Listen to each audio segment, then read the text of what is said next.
The story begins as the forest erupted with a roar as a towering beast emerged, claws slicing through the air. By the campfire, a man sat calmly while a girl froze in shock. Another man gripped his sword, facing the raging monster head-on. The man by the fire in a crimson cloak curiously asked his companion if monster's meat truly tasted good. His inquisitive tone made the little girl beside him pause in thought, while he himself calmly enjoyed his well-grilled fish.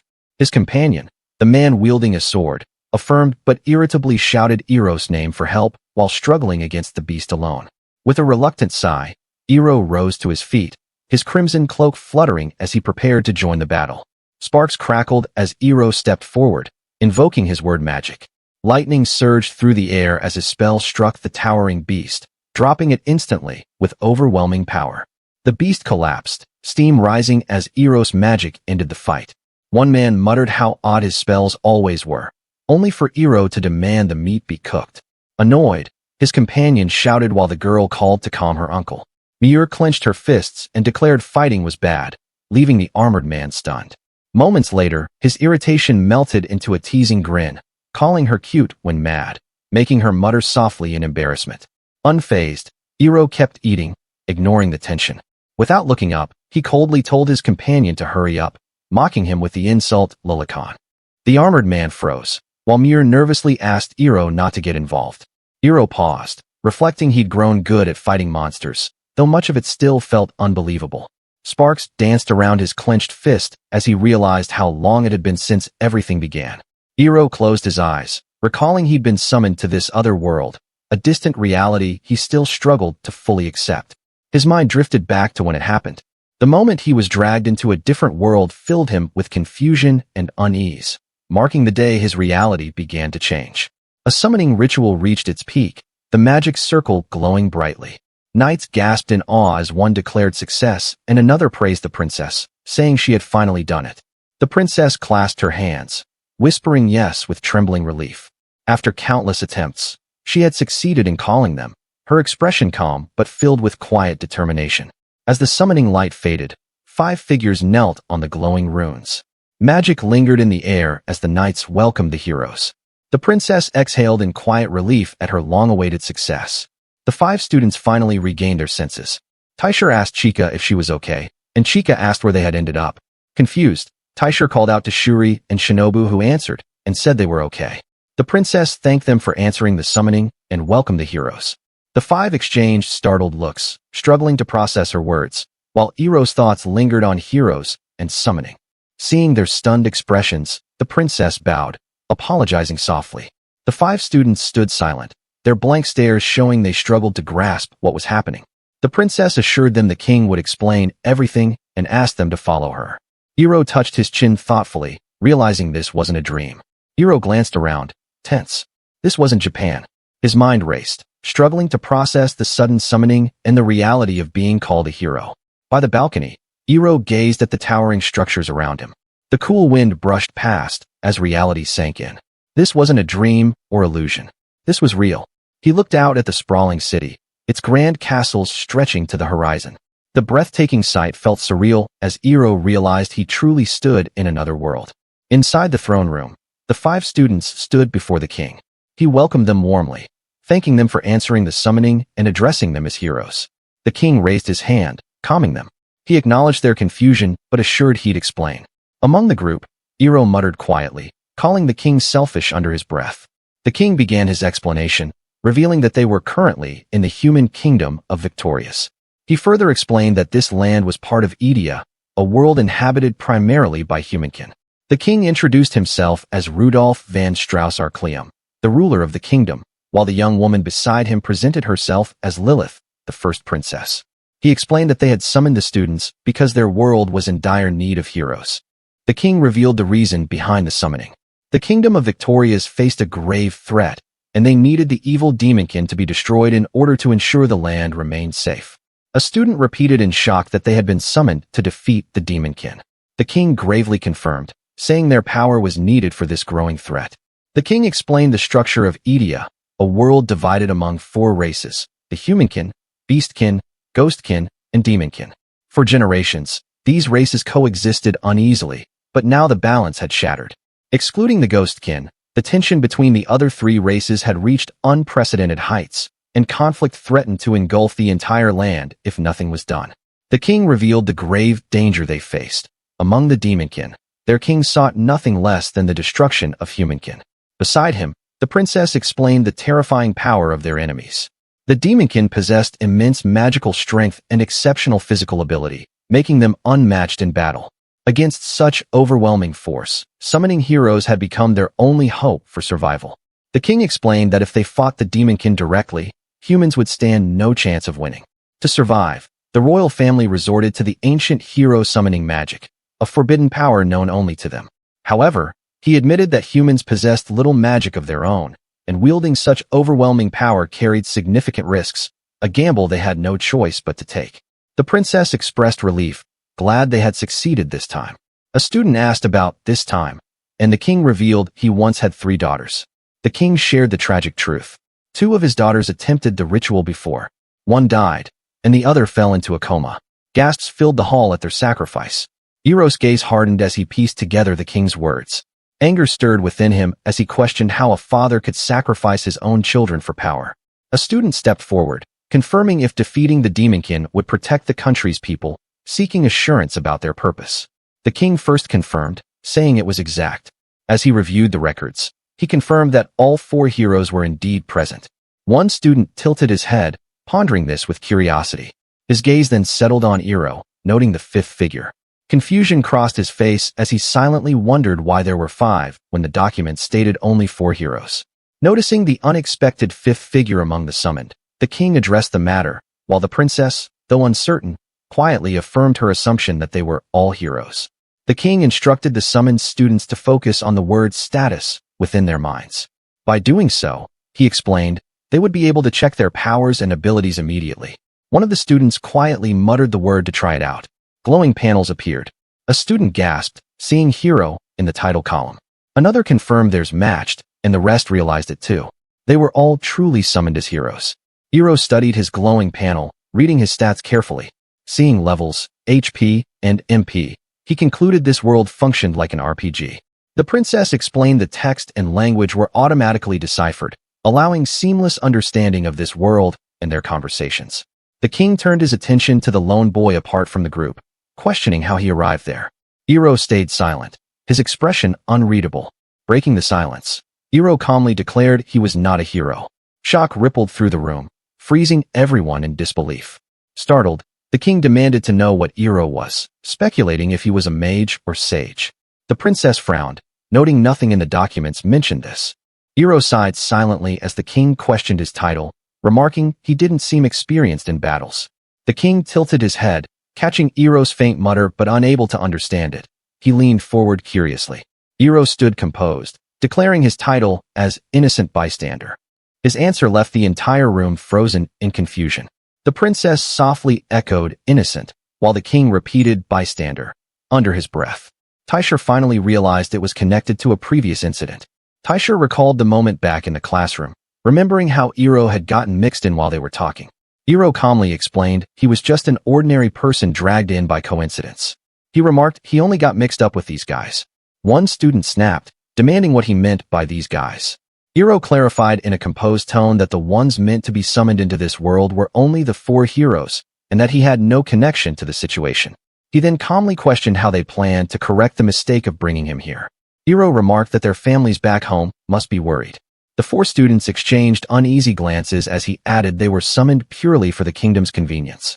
Hiiro crossed his arms, stating he shared no bond with the 4 students and didn't particularly care about them, making his indifference clear. Frustrated, Taisha demanded if their time as classmates meant nothing to him, disbelief and anger in his voice. Hiiro met his classmates' anger with an unshaken gaze, his tone cold and detached. He reminded him that their placement in the same class was decided by the school, not by choice. They had never spoken since then, and to Hiiro, any so-called bond between them was virtually non-existent. Turning to the king, Hiiro firmly stated the 4 heroes were the ones summoned, questioning if they truly expected him to fight Demonkin. The king hesitated, caught off guard. Hiiro calmly asked if returning to his world was possible. The king explained that only the Demonkin king possessed knowledge of such magic. Taisha suggested defeating the Demon King to solve everything. Hiiro glared, questioning why they would need to take him down at all. After a pause, the king admitted Hiiro was correct, reluctantly agreeing with his reasoning. The king reassured them the country was magnificent, and from now on they were considered family. One student voiced concern for loved ones back home, but subtly excluded Hiiro. The princess eased their worry, confidently telling them not to fret over their families. Then, with a calm expression, the princess revealed a devastating truth. All records of their existence were erased from their original world. To that world, it was as if they had never lived. The students froze, faces pale and eyes wide. Their existence erased, they struggled to process the shocking revelation. One girl trembled, muttering they'd never existed, while another tried to calm her. The princess explained the world's continuity was maintained as if nothing had changed. The princess reassured them with a gentle smile, saying if they returned, everything would go back to normal as though nothing happened. Hiiro stood silently, suspicion darkening his gaze. He doubted their words, believing the explanations were lies to keep them compliant. Hiiro's eyes narrowed as he accepted he couldn't return to his world, at least not yet. With quiet resolve, he decided he didn't mind. A memory surfaced. The violent car crash that claimed his parents' lives and left him an orphan, carrying pain that never faded. After losing his parents, Hiiro drifted from place to place, growing used to solitude. Deep down, he believed he could live anywhere because he had no true home. Inside the castle, a student agreed with Okamura, pointing out how suddenly they had been called to this unfamiliar world. There was voiced frustration, calling their sudden summoning inconsiderate and selfish. But still, the four students stood united, determination shining in their eyes. Their shared history of MMORPG teamwork gave them courage as they faced this new reality together. Excitement shone as one voice rang out with a confident yeah. Another recalled how just earlier, life had been ordinary, with plans for a simple classroom field consultation. The brunette girl smiled brightly, lifting a finger playfully as she declared it was perfect timing, easing the tension with her cheerful confidence. The old king gazed at the youths, reassured that they were up to the task. Their determination rekindled his hope that they could rise to the coming challenge. Hiiro Okamura turned from the group, declaring he would move on his own. Shock rippled among his companions as one called his name, but he walked away with unwavering steps. Okamura raised his hand sharply, stating he had no obligation to this country and no reason to fight. He was not a hero and wouldn't walk their path. Okamura dismissed their expectations with a sharp wave of his hand. He began reiterating he had no reason to fight and wouldn't follow the same path as the heroes. Hiiro admits he can't change the fact that he was summoned here and notes how different this world is from his own. He asks if he can spend his time however he wants, and the old king agrees. Hiiro then walks off casually bidding them goodbye. One of the students shouts urgently, calling out for Okamura to wait and stop walking away. The student grabs Hiiro's arm tightly, shouting angrily and demanding if he can even call himself a man. Hiiro turned to him sharply. As the student shouted about the people bowing their heads and demanded they help, Hiiro narrowed his eyes, his single-word response carrying quiet defiance, questioning the very demand itself. Hiiro swiped the hand away, coldly refusing to help. Taisha froze in shock, but another student stepped in, telling him to leave Hiiro be since they didn't need him. One girl dismissed Hiiro with a laugh, saying he didn't really matter, while the other hesitated awkwardly, unsure how to respond. Taisha compared their situation to a game, but admitted it felt as real as life itself. He concluded that Hiiro would be putting his life at risk. One of the girls pointed out that while they were summoned as heroes, Okamura was just a normal person.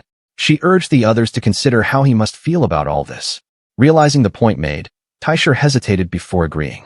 He suggested they proceed with only those willing to volunteer. Hiiro closed his eyes and stepped back, calmly deciding to withdraw from the matter. Taisha turned away, dismissing him with a sharp remark, wishing him good luck. The princess hurried toward Hiiro, her steps quick and uncertain. Flustered and remorseful, she lowered her head deeply, apologizing with all her heart. Hiiro walked away without looking back, his voice calm and distant as he told her not to worry about it. The lively streets bustled with energy as merchants called out, children played, and townsfolk went about their day beneath the bright sky. Hiiro stepped into the bustling streets, deciding his first move. He planned to gather information using RPG fundamentals, treating the situation like a game. He examined his status, noticing his magic was labeled as word magic. Unsure what it truly meant, he decided to study the concept little by little, determined to understand this strange, unattributed power. While wandering the town, Hiiro realized his priorities. Before anything else, the most crucial thing he needed to secure was money. Okamura considered RPG logic for earning money. Searching through other people's homes could work, but he quickly realized it might be far too risky. He thought of other ways to earn money, like defeating monsters for loot or completing quests to claim rewards. Hiiro pondered his options, realizing that to take on quests and earn rewards, he would likely need to join a guild. Hiiro walked through the bustling streets, deep in thought. He considered joining a guild, but realized he didn't even know if such organizations existed in this world. As he pondered, something unusual caught his attention, pulling him from his thoughts. Hiiro spotted a cloaked figure seated behind a table, a crystal ball glinting faintly in front of him. Realizing it was a fortune teller, Hiiro's curiosity was piqued. The hooded woman's lips curled into a sinister grin as she offered her services, inviting Hiiro to learn his fate. Hiiro refused the fortune teller's offer, stating he had no money, while the hooded woman chuckled ominously behind him. The fortune teller leaned closer, smiling slyly, sensing Hiiro's hesitation, and hinted that he seemed to have a question he wished to ask. The hooded woman grinned menacingly, letting out a low, unsettling laugh as her eyes locked onto Hiiro. Hiiro froze as the hooded woman's words cut deep, exposing his hidden truth, that he isn't from this world. In his thoughts, Hiiro wonders if this strange encounter marks the true beginning of his adventure, and what the true nature of this mysterious elder is. Chapter 2. The hooded woman chuckled dryly, amused by Hiiro's tense expression. With a grin that hid her true intent, she reassured that she had no plans to expose the secret Hiiro was guarding so closely. With a thud, the stool was placed down. As a welcoming gesture, the fortune teller offered to read Hiiro's fate for free, an unusual gift for someone clearly foreign to this land. Though skeptical of fortune-telling, Hiiro took the seat. The cloaked figure had seen through him correctly, guessing his origin from another world. Intrigued, he wondered if this mysterious elder might offer him a valuable lead. He thought, if this fortune-telling was actually a form of magic, then it would be worth hearing her out. As he weighed the fortune-teller's offer, his status screen briefly reminded him of his mysterious word magic. The fortune-teller began her reading with a cryptic remark. She noted his star carried an unusual fate, one not commonly seen. He echoed the word strange, puzzled by what it could mean. The fortune-teller described the radiance of people's hearts, each with a star unique in color and shape. Yet his was no ordinary light, an immaculate sphere of dark blue, overpowering a violent red. It gleamed so strongly, it could captivate anyone who glimpsed it. Though she'd read countless stars, none rivaled his. Hiiro crossed his arms, feigning indifference, but her words stirred something he'd never been called powerful before. As a bird soared overhead, the fortune teller hinted at Hiiro's awakening. He had already gained new wings. Wings that were warm, strong, and destined to carry him far. A vision unfolds. Hiiro's radiant strength draws silhouettes of future companions to his side. Though still alone, his new wings promise to inspire and lead many. Hiiro quickly raised his hand, rejecting the idea of gathering allies. Being alone was simpler. But the old woman calmly reminded him that what she showed was just one of countless futures. The old woman subtly nudged Hiiro, sensing he had a question in mind.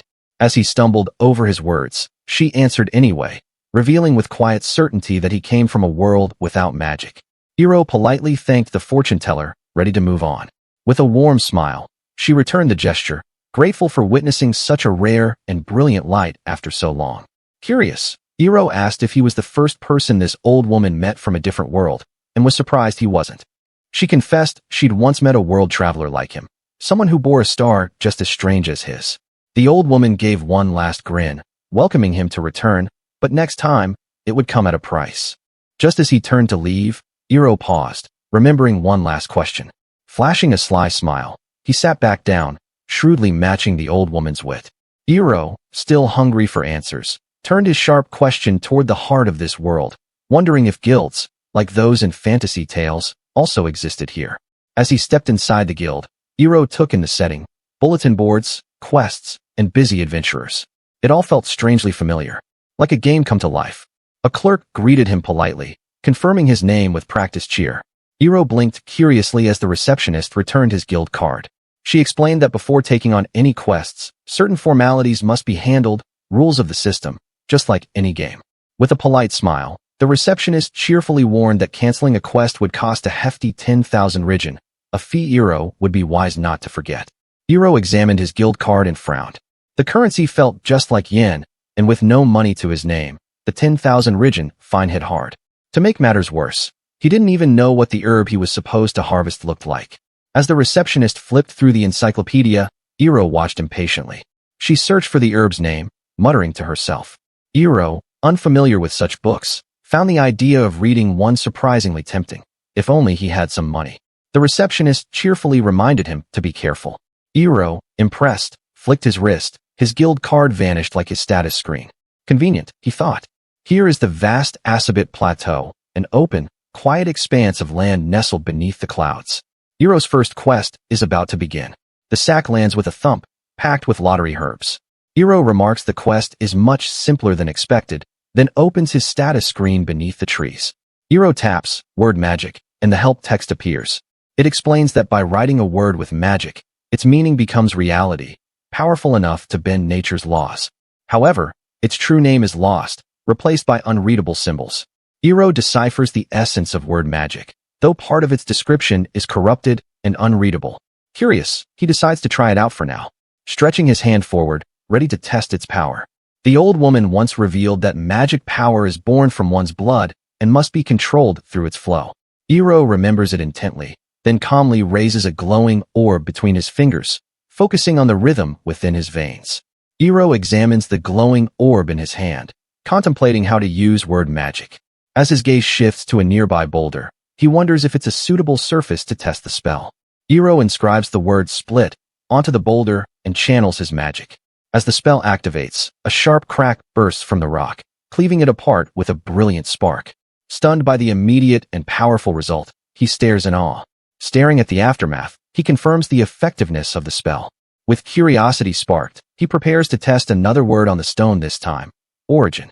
The moment Hiiro activates the next spell, the stone bursts with jagged cracks, reshaping entirely. Observing the result, he realizes the extent of his power. This magic isn't just useful, it is a cheat. As he recalls his earlier conversation, the old woman remarks on his magic. A unique, unattributed power, rare and unlike any other she'd seen. The old woman explains that unattributed magic is only possessed by unique magicians. Hiiro reacts with surprise, wondering aloud if she means a rare type of magic used only by certain individuals.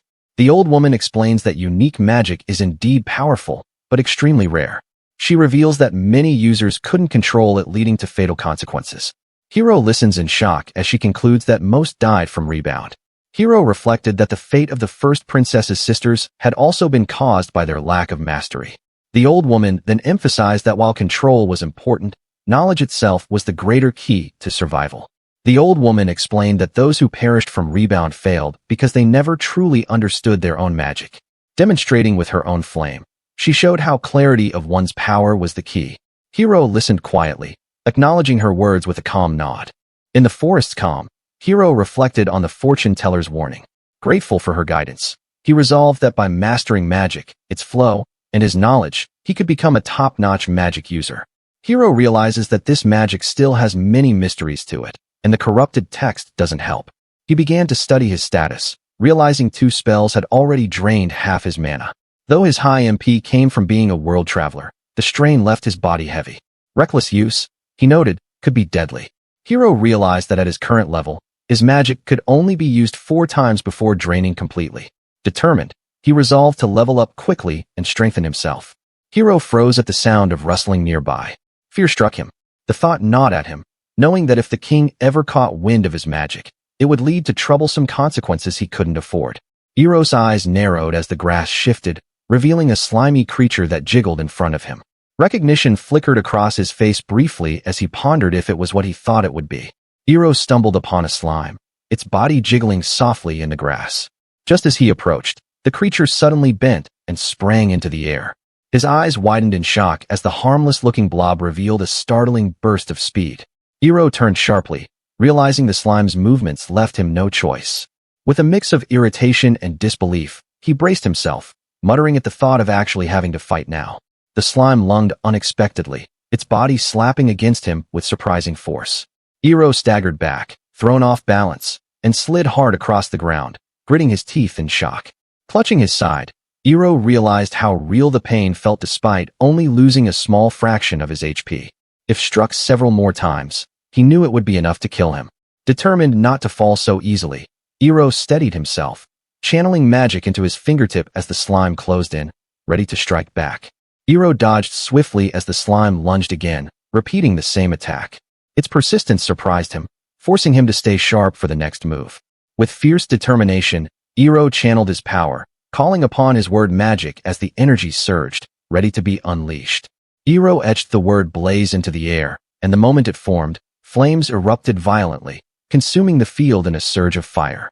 Hiiro marveled at the blazing aftermath, realizing his magic could conjure something from nothing and alter the world itself. As he studied the charred ground, curiosity stirred. He couldn't help but wonder how such overwhelming power would be reflected on his status panel. After earning his first victory against a slime with word magic, Hiiro resolved to rely less on his cheat ability. Determined to test his own strength, he wondered what kinds of monsters awaited him next on this unpredictable path. Hiiro has now returned to the guild and claimed his quest reward. He briefly notices how unusually cute the receptionist girls were. After finishing his quest, Hiiro stopped by a diner, where a steaming bowl of seafood soup was served before him, its aroma rich and inviting. At last, the steaming bowl of seafood noodles was set before Hiiro. With one sip, his eyes widened in shock as the flavor burst across his tongue, so intense it made his very body rumble in response. The first sip left Hiiro stunned. Rich broth packed with seafood slid smoothly down his throat. Even with just the soup, it already felt like a perfect dish, leaving him eager to test the noodles next. As he slurped the noodles, Hiiro paused. There was something unusual kneaded into their texture, hinting at a hidden richness beyond ordinary flavor. The taste revealed its secret mashed fish woven into the noodles. Waves of seafood flavor rushed through him, overwhelming yet addictively delicious. Hiiro noted the seafood noodles were cheap at 450 rijin and almost tempted to order more. But with lottery herbs to gather tomorrow, he restrained himself, determined to save money. Refreshed from the meal, Hiiro stretched, feeling his body light and his status fully restored. With a satisfied grin, he set out to find an inn for the night. Under the quiet night sky, Hiiro set his resolve. Tomorrow, he would focus on earning money and leveling up to strengthen himself further. The next day arrived, and deep within Courier Forest, the air was filled with the sharp sound of slashing as the hunt for monsters began. Hiiro roamed the forest with his blade in hand, the beeping of his status confirming his growth. Having reached level 3, he felt satisfied, knowing he was steadily leveling up. As Hiiro wandered deeper into the forest, he noted that only slimes appeared, while the goblins he was tasked to subdue remained unseen. Unbeknownst to him, something sinister watched from the shadows. Hiiro had grown accustomed to wielding his weapon, though fighting endless slimes was wearing him down. Just as boredom set in, a shadowy figure loomed behind him, weapon raised to strike. The ground crumbled where the attack had landed, debris scattering as Hiiro narrowly evaded the strike, realizing just how close he was to being crushed. At last, a goblin revealed itself, snarling with a crude club in hand. Hiiro steadied his blade, questioning if this anthropomorphic monster would be killed by him. The goblin lunged forward with a furious roar, club raised high, while Hiiro braced himself with his blade ready for the clash. The goblin roared a second time as its club clashed against Hiiro's blade, the force grinding down hard while sweat beaded across his face. The goblin was struck hard and sent sliding across the ground, clawing at the dirt to regain balance after Hiiro's fierce counter. With fierce determination, Hiiro dashed forward, blade in hand, declaring his resolve to continue living in this world no matter what. Hiiro's blade cut clean through, the goblin collapsing with a twitch and a splatter of blood. He hardened his resolve, telling himself it was just another stepping stone, though deep down, it didn't feel right at all. Hiiro turned sharply, realizing the noise from his earlier fight had drawn attention. Behind him, a horde of goblins emerged from the forest, growling as they lined up, weapons raised and eyes locked on their new prey. As the goblins charged forward with furious roars, Hiiro calmly lifted his glowing finger. He saw them as the perfect chance to test the true power of his magic. With a sharp motion, Hiiro unleashed his word magic, needle. The written word blazed, and countless spikes erupted from the ground, piercing through the goblins in an instant, their cries echoing as the magic tore into them. The goblins closed in with heavy stomps from every side, yet Hiiro raised his glowing finger without panic. He carved the word extend. Acknowledging that a situation like this would eventually occur, he resolved to face it head-on. With a swift motion, Hiiro unleashed his word magic, extending his strike far beyond reach. The force cut through the goblins in a clean wave, splitting everything in its path as the ground echoed with the shock of his power. Surrounded by the fallen goblins, Hiiro stood with his blade lowered, the battlefield painted in blood. Though victorious, the sheer toll of his word magic weighed on him, leaving him mentally drained. Hiiro reflected on the scene before him. Slimes hadn't stirred much within him, but facing monsters with human-like forms felt closer to a massacre. He had always believed himself detached, and yet, this was the undeniable reality. Hiiro lowered his gaze, lost in thought, as the faint sound of scraping steps approached from behind. The quiet tension weighed heavier than the battlefield itself. Surrounded by goblins and slimes, Hiiro steadied his blade. He realized he just needed to keep fighting until the feeling became second nature, daring his foes to bring it on. With fierce determination blazing in his eyes, Hiiro raised his blade and challenged the monsters to keep coming until the weight of battle became second nature to him. A heavy bag landed with a thump at the guild's doorstep, marking the spoils of his hunt delivered without hesitation. At the counter, he presented a bag of 22 goblin fangs for evaluation, leaving the receptionist astonished by how many he had managed to hunt. The receptionist, noting that Okamura had only recently registered, was astonished. Hiiro pressed for her to evaluate quickly and thought that hearing any more would only be bothersome. This bluntness startled the receptionist, who immediately apologized. With 45,000 Rijin in hand, he considered his options. Restoring MP with pills came first to mind, but the thought of buying weapons as well lingered heavily. He discovered that by writing the word clean with magic, both his clothes and body became spotless. Such convenience made him realize this power could truly be limitless in this world. As he left the guild, Hiiro pondered what quests he should take tomorrow. At the same time, he knew he needed countermeasures against monsters far more dangerous than goblins. With a confident smile, Hiiro's eyes sharpened. This new world and its challenges were only getting more interesting. Hiiro bought and trained with new weapons, studied maps, and gathered herbs, steadily raising his level through quests. At the guild, his results surprised the receptionist, and despite only registering, his adventurer card quickly progressed and bore the mark of rank E. The guild staff were shocked, exclaiming at how in just 1 week Hiiro had already climbed ranks, his rapid progress far beyond what they expected.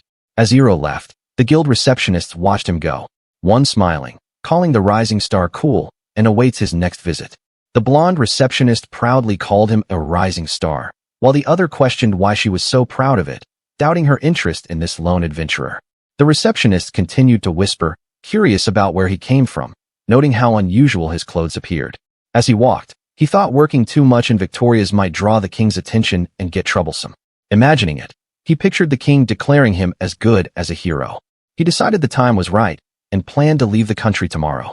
As he walked, whispers and stares followed him from the townsfolk. He realized his school uniform stood out strangely in this world. Before leaving, he planned to stop by a shop to purchase some defensive gear. The next morning arrived, and the sound of a cloak fluttering in the wind marked the start of Hiiro's new day. Clad in a fine shirt, sturdy trousers, and a long flowing cloak, Hiiro's new outfit has fully equipped him, giving him the sharp look of a true adventurer, perfectly suited for the road ahead. Arriving at the quiet village of Ames, Hiiro studies his map and decides it will serve as a resting place for the night, still far from the border. His status panel reveals his steady growth as an adventurer, showing both his strength and the mastery of word magic that defines him. As Hiiro steps into the village, wary eyes follow him from every corner. Doors close and whispers fade into silence. The atmosphere makes it clear. This place doesn't welcome strangers. As Hiiro walked through the quiet village street, a sudden voice called out sharply from behind. A boot struck the ground with force, breaking the uneasy stillness. The girl stood firmly with hands on her hips, claiming he was an adventurer. He turned away in silence as if uninterested, but her voice rose in frustration as she chased after his fading steps. Hiiro looked at her with a cold stare, wondering what the brat wanted from him. Behind him, the girl stomped furiously, shouting in anger at being called a brat. Hiiro walked on without pause, his cloak trailing behind. The girl hurried after him, demanding to know why he came to the village and shouting not to be ignored. He dismissed her with cold words, saying it had nothing to do with a brat like her. Stunned, she muttered that he had called her a brat again. Unmoved, he repeated it, insisting she truly was one. Her outrage boiled over as he questioned what was wrong with calling a brat exactly that. Her face burned red as she shouted, calling adventurers mean and good-for-nothing losers. Deep down she fumed, convinced he was mocking her by calmly repeating the word brat. Frustration spilled over with a cry, until his steady step broke in, commanding her to listen. His voice cut sharp as he declared himself different, refusing to be compared with other people. To him, being lumped together was nothing but discomfort. The girl flinched at his words, her boldness faltering under his piercing gaze.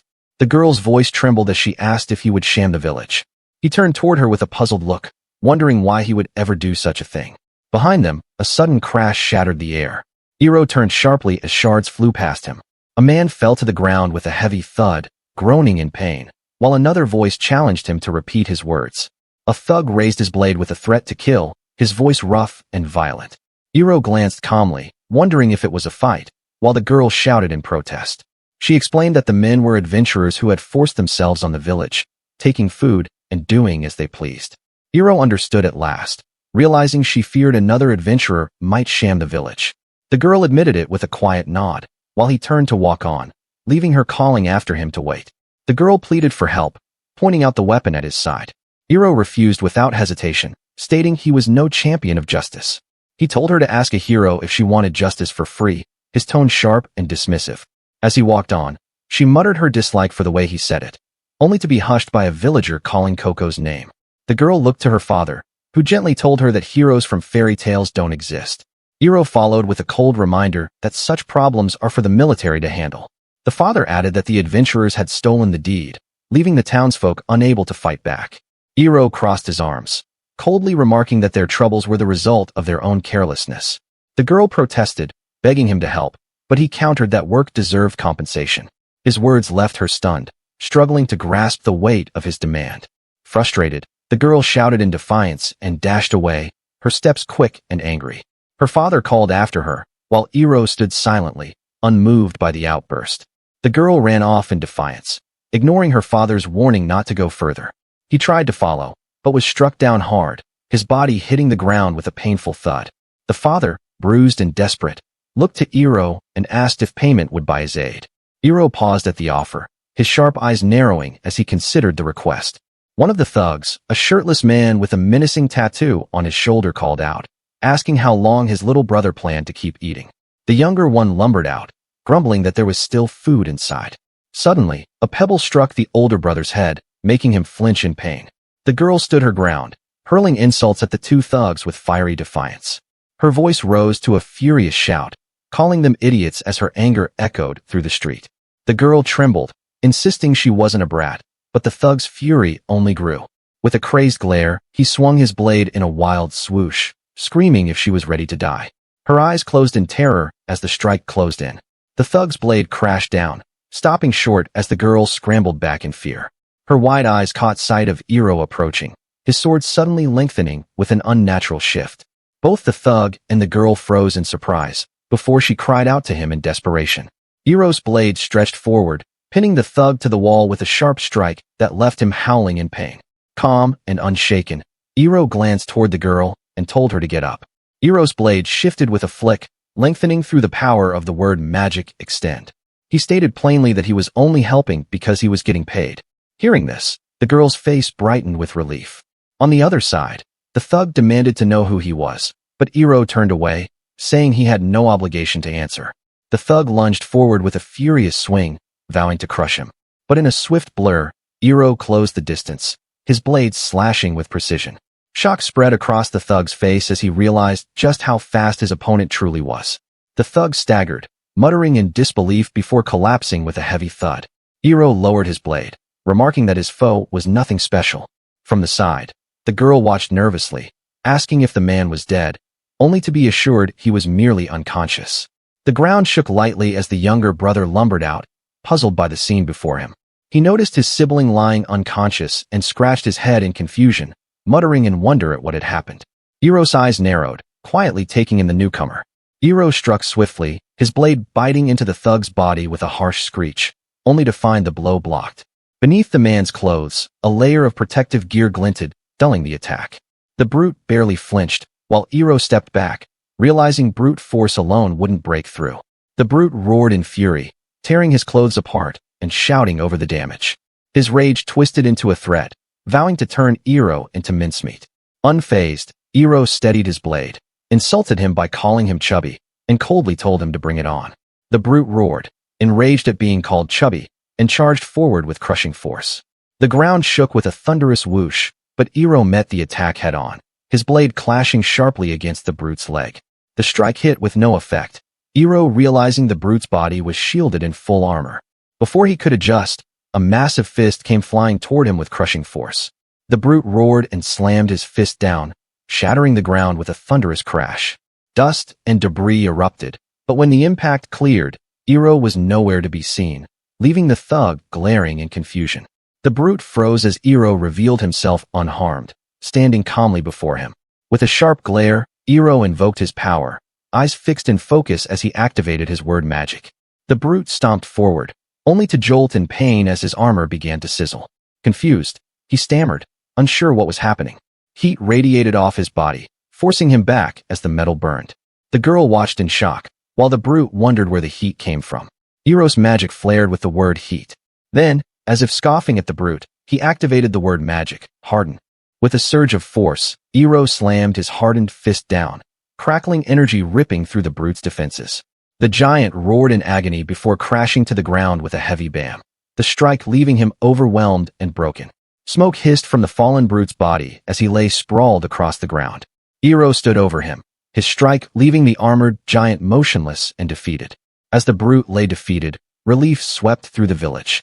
The girl and her father watched in wonder, realizing the tide had finally turned. Murmurs of awe turned into joyous cheers, voices rising together under the bright sky. A series of beeping sounds echoed from Hiiro's status panel, showing his experience points had risen from the fight. The father looked on, calling him a remarkable adventurer. Yet Hiiro remained unimpressed, wondering if foes like these truly counted.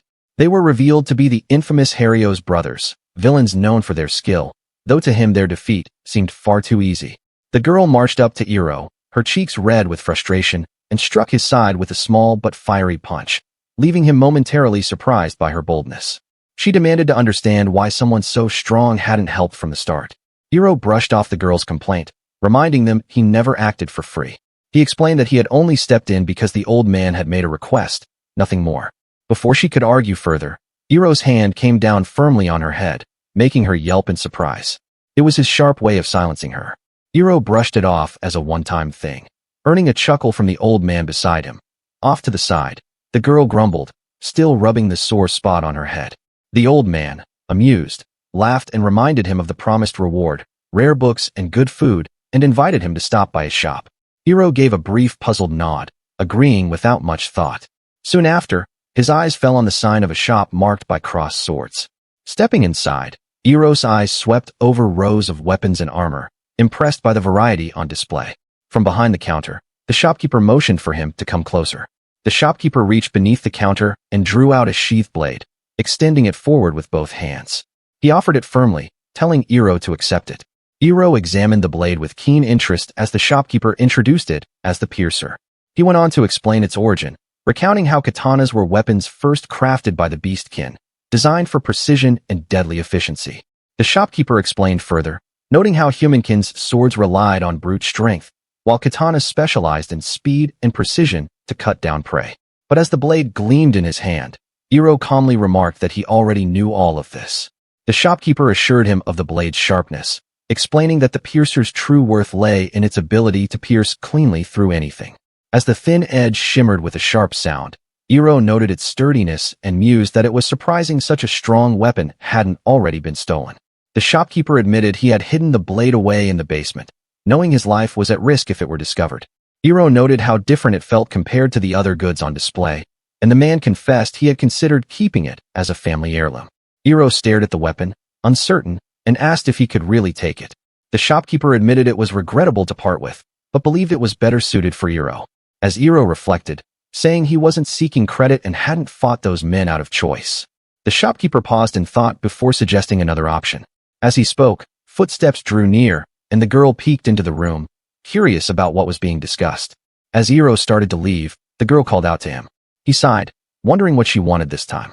She tossed him a small bundle, leaving him momentarily surprised before muttering under his breath, still calling her a brat. In her hands was a bundle of crumbled cookies, offered with a nervous fidget. She insisted it was the reasonable compensation he had asked for. Hiiro raised an eyebrow, holding a piece up and questioning if this was really supposed to be a cookie. Hiiro bit into the crude cookie without hesitation, chewing steadily. The girl flinched nervously, her heart pounding as she asked how they tasted. With a calm glance, he declared that this was the kind of retaining fee he preferred from a brat. Her eyes lit up, stunned by his words. Coco stomped her feet in frustration, shouting that she had a name and demanding not to be called a brat. But Iro only kept munching calmly, replying with indifference, as if her anger barely mattered. Coco pointed firmly at him, demanding his name in return. Iro let out a sigh, clearly reluctant, but her persistence left him with little choice. Iro finally introduced himself as Iro Okamura. Coco's eyes lit up in awe, whispering his name as if it carried weight. Then, with a bright smile, she dashed off, calling him a hero as she disappeared into the distance, leaving Iro staring after her in puzzled silence. Later that night, Iro sat on his bed, checking his status panel. He noticed his experience had surged, gaining him 2 levels from defeating the brothers. His stats had risen far more than expected, leaving him staring at the glowing display and suddenly surprised at the new enhancement it unlocked. Iro studied the glowing message on his panel. His new title, Awakened One, granted enhancements for world travelers. It added great power at level 20, and each future level up would bring small bonuses. Iro's eyes narrowed as understanding settled in. Iro studied his glowing status screen, realizing the blessings tied to being a world traveler. Alongside his awakened state came a new magic, airwriting. The idea seemed absurd, inscribing words into thin air, but curiosity won. With a focused hand, he began tracing glowing letters of the word, float. Iro extended his hand, the glowing word he traced launching forward with force. The characters shimmered midair before activating, lifting objects at a distance. Watching the effect, he realized his new ability was more than just useful, it was a power that could easily be called a cheat. Lying back with a book in hand, Iro reflected on his stay in the village. He had gained knowledge, secured a worthy weapon, and gathered more than he expected. With a rare smile, he thought to himself this was truly great. The next morning, the family discovered Iro was gone. Surprised, he left without a word. Outside, the girl clutched a small bundle of freshly baked treats, her eyes downcast as she held back tears, feeling the sting of his quiet departure. Her father gently reassured her that they would surely meet Iro again. Wiping away her tears, the girl's sorrow eased into a warm smile, hope shining in her eyes. Inside a wooden chest, a sword rests carefully cushioned, gleaming as though it carries meaning beyond steel. Though Iro has departed, what he left behind has become a new heirloom, a token for the village to treasure. Within the castle grounds of Victoria's, the 4 summoned students gathered after training. One stretched her stiff shoulders, another stood tall in priestly robes, while the youngest remained quiet at her side. Taisha rested on the ground, catching his breath. Before them, their knight instructor praised their progress, remarking that they were slowly getting used to their duties. Taisha turned to their instructor, speaking with gratitude. The armored knight, Vale, closed his eyes with a gentle smile, humbly accepting the praise. The 2 students sat together, speaking with ease. Confidence shone in their expressions as they acknowledged the teamwork they had always shared, a bond that strengthened them in their battles. The 2 girls shared their thoughts, one calm and composed, reflecting on the new challenges that proved their growth, while the other winked with lively energy, insisting they keep pressing forward. Taisha collapsed onto the ground with exaggerated weariness, claiming he was worn out. The others stood around him, amused but exasperated, pointing out he was too relaxed. Nearby, someone quietly acknowledged everyone's efforts with a calm smile. By the trees, Princess Lilith greeted the group warmly. Her bright smile carried genuine delight as she pointed out how they seemed to have taken on even more quests lately. Lilith informed the group that the bath had been prepared. Hearing this, Chika pointed at her with gratitude, calling her thoughtful, while Shinobu raised her arms in cheer, clearly excited. Steam rose gently in the bathhouse as the girls relaxed in the warm water. Shuri admired her smooth skin, while Shinobu listened quietly. Chika leaned in, asking if anything strange had happened. Lilith paused in thought as water flowed steadily from the lion's mouth above. Lilith raised her hand thoughtfully, steam curling around her as she recalled a report. She explained that soldiers returning from border patrol had shared something unusual, a detail that still lingered in her mind.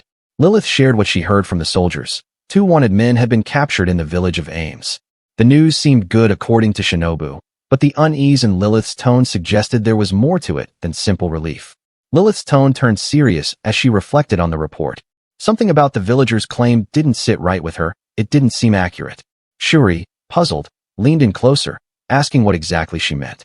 Lilith recalled the villager's words, a black-haired hero in a red robe, wielding strange magic that could extend his sword, and had a very arrogant attitude. Shuri quietly pieced the details together and looked carefully at Chika. Chika dismissed the idea, refusing to believe that the rotten glasses guy would ever go out and save people. Shuri only smiled, teasing her for exaggerating. As the girls soaked in the bath, Shinobu wondered aloud what truly happened in the village and where the black-haired hero could be now. At that very moment, far away, Iro let out a sudden sneeze, unaware he was the subject of their thoughts. Iro checks his updated status screen, now standing at level 20 with sharpened stats and new abilities unlocked. With the border still far ahead, his next destination is the Torchu mountain range. The path promises new trials, perhaps even new faces awaiting him in the dangerous zone ahead. Iro's stomach growled as hunger set in, making him regret not buying more supplies from Ames. Just then, his eyes caught a patch of strange, fruit-like plants. Thinking they looked edible, he plucked one from the ground, only to reveal a bizarre creature with a face staring back at him. The moment Iro yanked the strange plant from the ground, it let out a blood-curdling scream, shocking him completely. What he thought was food turned into a shrieking creature. Iro bolted through the wilderness, chased by a pack of furious beasts. The harmless-looking plant he pulled turned out to be a Torchu disaster plant. As he ran, he recalled the warning from the guild, something he clearly should have remembered sooner. At the guild, the receptionist had warned Iro of Torchu disaster plants. Once plucked, they screech and draw monsters near. Her odd imitation felt silly then, but with beasts chasing him now, Iro realized it was all too real. The receptionist warned that these plant screams were similar and loud, and now Iro cursed himself for being careless enough to forget such a warning. Still amused by the chaos, Iro declared this world truly interesting. With a swift stroke, he unleashed his word magic, smoke, summoning smoke that engulfed the approaching monsters. As the monsters writhed in the smoke, Iro calmly cast haste and slipped away. Though confident he could have defeated them, their sudden swarm had left him momentarily bewildered. Exhausted and hungry, Iro suddenly caught the scent of food drifting through the air. His stomach growled as he followed it, the rustling bushes ahead hinting at something, or someone, waiting beyond. The rustling led him to a small campfire by the river, where a fish roasted over crackling flames. Iro's stomach growled louder, his eyes fixed on the meal as he glanced around, debating whether to approach or claim it for himself. Just as Iro reached for the roasted fish, a thunderous crash shook the ground. Someone came crashing down, shouting for him to get away, forcing Iro to leap back in surprise. His meal interrupted before he could even taste it. The armored man stood amidst the dust and rubble of his landing, his voice booming with authority as he demanded Iro's name, the ground trembling beneath his presence. Arnold roared in outrage, declaring that stealing his food was unforgivable as he pointed furiously at Iro. Iro, unfazed, asked if the fish truly belonged to him, while Arnold insisted it did, proudly claiming he had caught it himself. Iro calmly asked Arnold to hand over the fish since he was hungry, but Arnold exploded in frustration, calling him noisy and demanding how his parents had raised such a brat. With a sigh, Iro pressed Arnold again to hand over the fish, saying the old man was making him feel stuffy. Arnold erupted furiously, roaring back that he wasn't the one making him stuffy at all. From the bushes, a small figure emerged nervously. Muir called out to her uncle, drawing the attention of both Iro and Arnold as the air grew tense. Muir stepped out hesitantly, clutching her clothes as she fidgeted nervously. With worried eyes, she asked if her uncle was okay. Arnold quickly called out to Muir, asking for a moment. With fiery resolve, he declared his intent to deal with Iro, vowing to beat sense into him with what he called his fist of love. Iro, however, only looked on with indifference. Muir flinched nervously from the bushes as tension grew between the two men.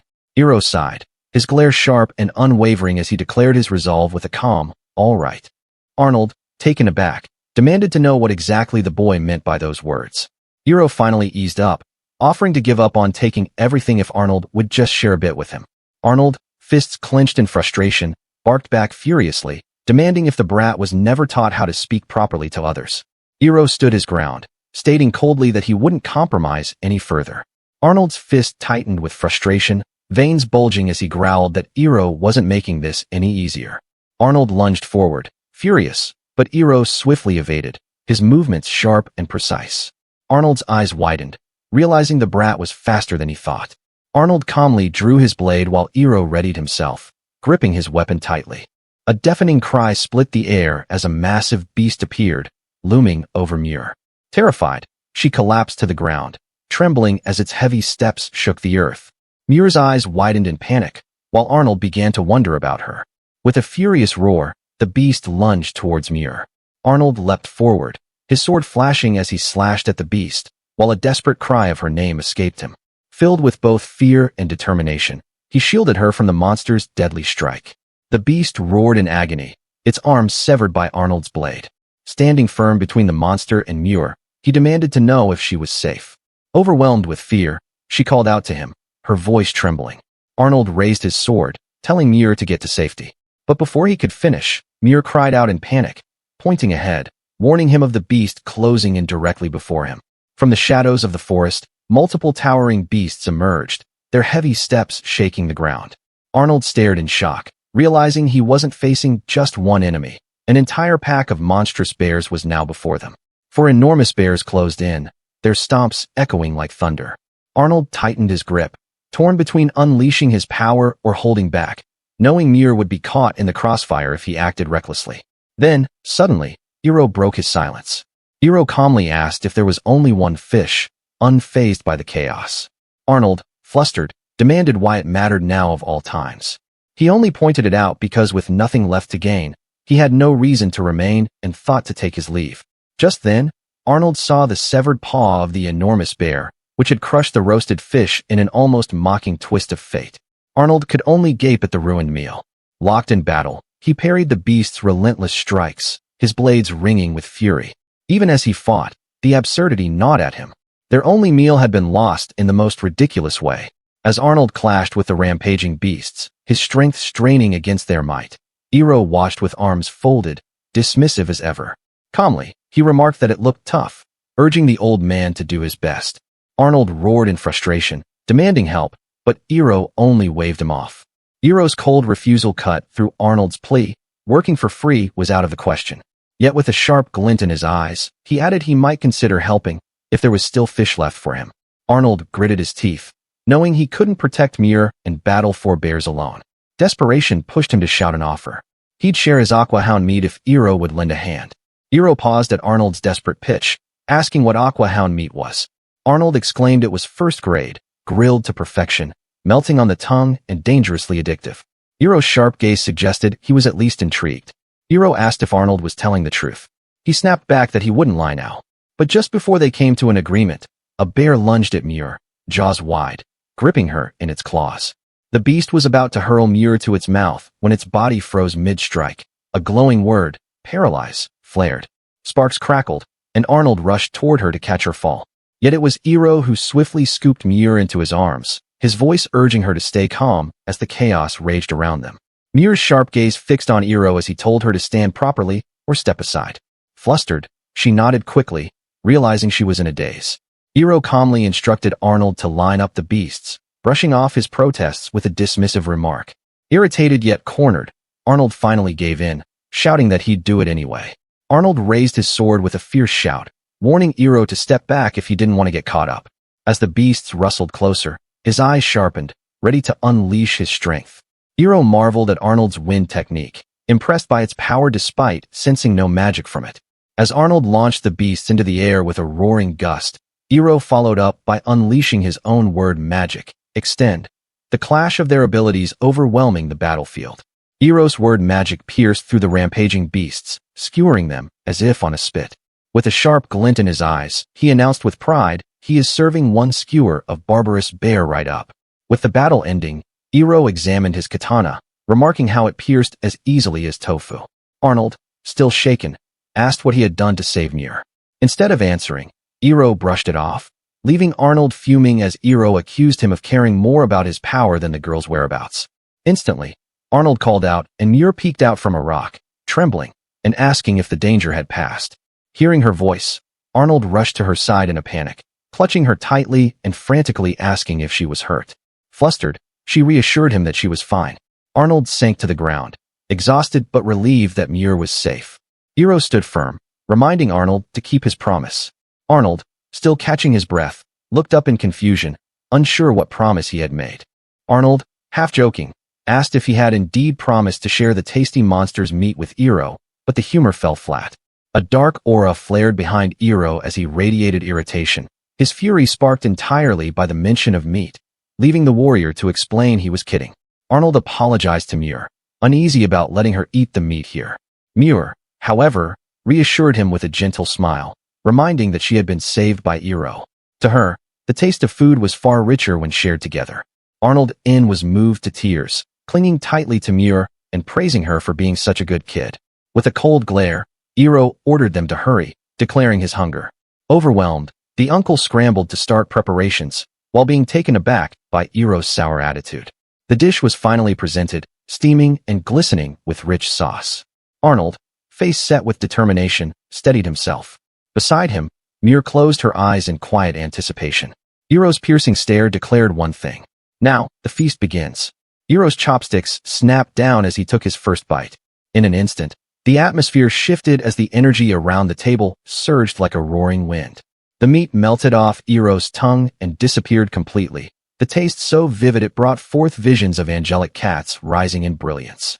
The sauce added a hint of sourness, giving the meat a lighter flavor that increased his appetite, making the meal feel almost divine.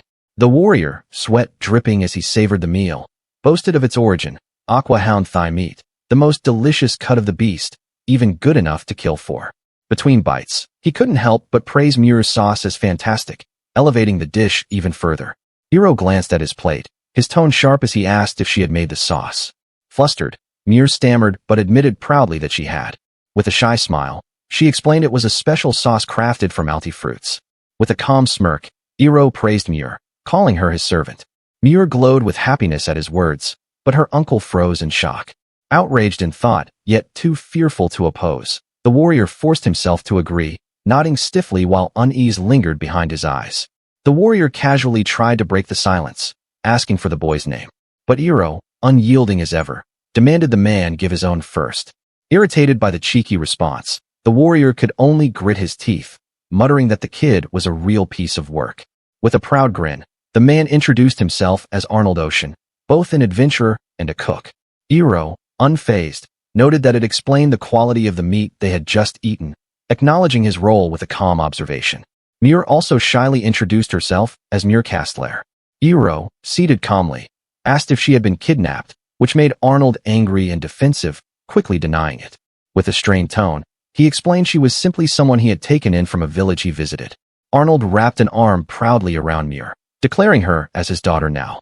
Muir leaned gently against him, her expression soft. Arnold's tone wavered uneasily, masking his nerves with a forced smile. Iroh, unimpressed and detached, thought to himself that the two clearly had their own circumstances, but he had no real interest in them. Turning to Iroh, Arnold tried to shift the focus, asking who he was. Iroh introduced himself as an adventurer and reader, but Arnold dismissed the latter as just a hobby. With a sharp glance, Iroh asked if that was a problem. Muir laughed, and Arnold quickly shifted, praising how cute her laughing face was.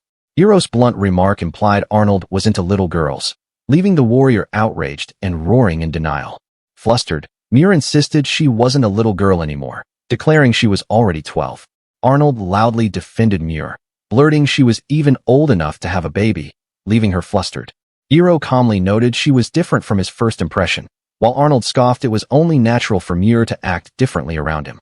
Arnold barked back that anyone would act differently if a food thief with a bad attitude suddenly appeared. Iroh, unfazed, placed a hand on his blade, coldly warning if he wanted to become rust on his katana. Arnold shouted with fiery resolve, declaring he'd do anything to protect Muir, even eat poop if he had to.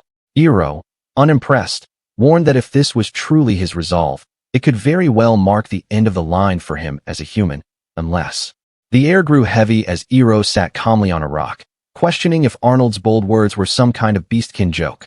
Arnold and Muir froze in shock, their bodies stiffening under the sharp weight of his remark. Iroh pointed calmly, revealing what the others tried to keep hidden. Arnold tensed, gripping his fist in unease, while Muir spun in shock as her bushy tail was exposed for all to see. Arnold, flustered, backed away in panic and Muir stammered out an apology. Iroh, unshaken, pointed out that the tail already revealed her Beastkin identity, and the hat was only there to hide her animal ears. Muir clutched her hat nervously, her face tense. Arnold admitted the truth, acknowledging Muir as one of the Beastkin. Muir hid her face beneath her hat in shame and insisted that they weren't doing anything wrong. Arnold bowed desperately, begging Hiiro not to reveal Muir's secret. But Hiiro, unfazed, dismissed the plea. He had no reason to care whether the midget was human or Beastkin, leaving Arnold stunned by his indifference. Hiiro flipped through a book with calm detachment, remarking that worrying over such trivial matters was pointless. To him, focusing on things like books or food was far more important than caring about the fact that Beastkin lived among them. Arnold burst into laughter with Muir giggling beside him, but Hiiro, unfazed behind his book, coldly warned he'd stab them if they kept looking and laughing at him. Arnold scratched his head with a sheepish grin, admitting Hiiro was right. Detached, Hiiro continued to read his book. Arnold revealed he was a Beastkin as well, showing his tail with a smirk. He explained they had plans to return beyond the border to the Beastkin's continent. Hiiro observed him silently, snapping his book shut in thought, while Arnold intrigued him with the question of why he had no animal ears. Arnold sat down, offering to share more if Hiiro was truly interested, hinting it was a story tied to humans. Hiiro's sharp gaze lingered on him, unimpressed, his brief response showing little more than mild curiosity. Arnold revealed the harsh truth. His Beastkin ears had been stolen long ago, back when he was a slave. Muir's expression turned heavy with sympathy as his past came to light. Hiiro questioned the word slave, unfamiliar with its weight. Arnold, stroking his chin, explained that it was a practice officially abolished, something someone of Hiiro's age might not even know. Arnold began to explain how, in the past, when Beastkin lacked strength, titles, or political power, humans devised slavery to oppress them. Magical crests were engraved onto young children, reacting with searing pain whenever they tried to resist, ensuring their complete submission. Dark splatters cover the scene as Arnold reveals the brutal truth. His ears were ripped off before he was sold, all because he had a flaw, a bug that infested on his ears, rendering him unfit for sale. Hiiro, studying him closely, remarked with indifference. Arnold then explained that the ear he has now was prosthetic, crafted by an acquaintance to appear real. He finally admitted its purpose, to hide his true identity while living on the human continent. Hiiro questioned whether the slave crest could be erased, and noted that Arnold's freedom must mean he escaped. With a calm smile, Arnold revealed the truth. The crest vanishes on its own when the master dies. Hiiro asked if Arnold had been the one to break free, but he admitted he couldn't do anything. Instead, he revealed that a sympathetic human had been the one to save them. With a dark, menacing aura, Hiiro remarked that if it were him, he'd seek revenge on humans through countless methods. Arnold, breaking into a nervous sweat, admitted that Hiiro was pretty scary. Arnold gently patted Muir's head, his expression softening as he admitted he was happy now, and that was enough for him. Muir smiled warmly, reassured by his words. Arnold questioned Hiiro's reason for being there, asking if he was on a quest. Unfazed, Hiiro explained he was crossing the border like them. Shocked, Arnold pressed why a human would head to the Beastkin continent, only for Hiiro to bluntly reply, it was because he wanted to. Hiiro adjusted his glasses with a sharp glare, stating he didn't care about the world situation, he simply did as he pleased. Arnold chuckled that Hiiro was a funny guy. Hiiro asked if something was wrong and called him a pervert, which made Arnold quickly snap back in irritation. Hiiro casually asked Muir if she would take off her hat, catching her off guard. Flustered, she hesitated before agreeing, her hands slowly lifting it with uncertainty. As Muir removed her hat, her animal ears were revealed, her face tinged with embarrassment. Hiiro observed closely, finding it interesting and noting it was a good sign to encounter beastmen so soon after arriving in this world. Muir lowered her head, cheeks flushed as she admitted her embarrassment. Beside her, Arnold's face darkened, clearly displeased with the situation. Arnold whistled innocently, pretending to play dumb, which only made Hiiro more indignant. Watching the scene, Muir blinked in surprise at their odd back and forth. Arnold stood tall, declaring it fate that they had met and insisting they travel together. With confidence, he offered to lead the way, while Muir looked on nervously and Hiiro remained seated in silence. Hiiro rose calmly, correcting Arnold with a sharp glance. He declared that instead of leading, Arnold should be pleading with Hiiro to follow him, leaving the warrior and Muir stunned.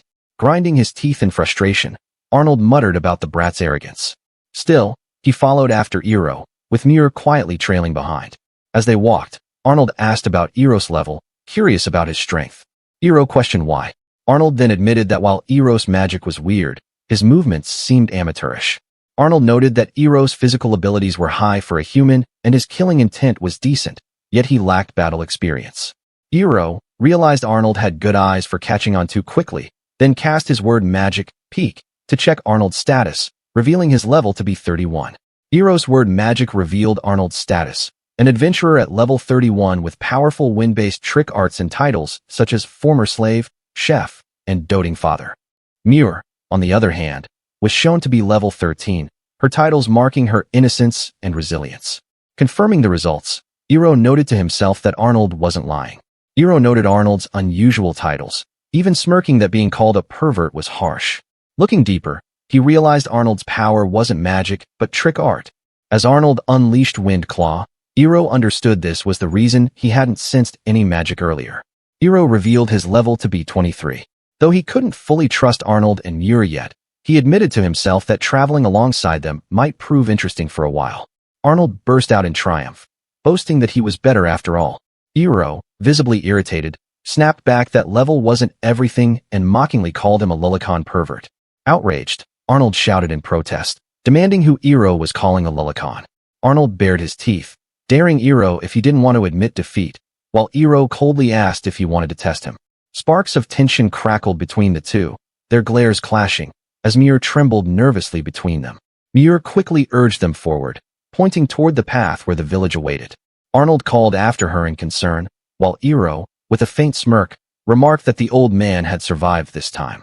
Arnold snapped back, shouting that Hiiro was the one who got lucky, pulling a face to ridicule him further. Hiiro, however, only answered with a sharp, intimidating glare. Muir urged Arnold to stop fighting with Hiiro any further. Arnold gave a light-hearted reply, but Muir quickly added with conviction that she was not a little girl. The group arrived at Wando village, only to find it devastated. The once lively place now lay in ruins, buildings shattered and smoke lingering in the air. Arnold asked what had happened to the village, and a man explained it was destroyed because Beastkin had gone wild in the area. The group stiffened in shock at the news. After arriving at Wando village, the group overheard troubling news. A villager explained that some Beastkin had gone wild, clashing with a weird group of people. The cause stemmed from an attempt to arrest them, demanding obedience, which only fueled the conflict. The villager explained that an unreasonable demand was forced on the Beastkin, and when they refused, they were attacked immediately. Arnold, tense with concern, demanded to know what happened to them.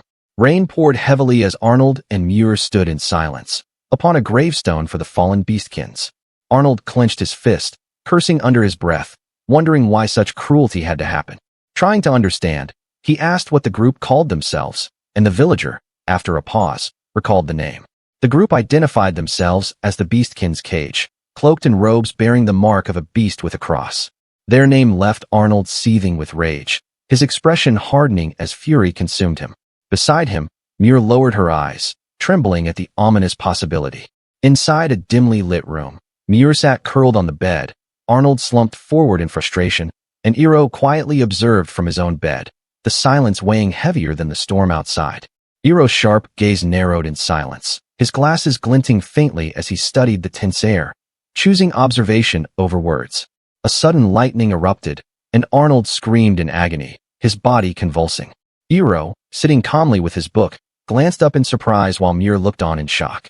Arnold suddenly shouted that there was nothing he could do by sitting around being gloomy, insisting it wasn't like him at all. Muir flinched in surprise at his outburst, clutching her pillow. Meanwhile, Hiiro calmly adjusted his glasses, muttering that he nearly called a doctor, thinking Arnold had gone mad from the sudden screaming. Arnold smirked with a chuckle, saying that Hiiro's rotten mouth oddly felt satisfying today. Hiiro, unimpressed, questioned if the man was a masochist. Annoyed by the exchange, he snapped back sharply, telling Arnold to shut up. As the rain continued outside, Hiiro calmly asked Arnold if they were heading to the borders soon. Arnold admitted he wasn't in much of a hurry, suggesting it might be wiser to take things slow from here on. Arnold laughed heartily, saying they'd face challenges when they came, but should continue at their usual pace.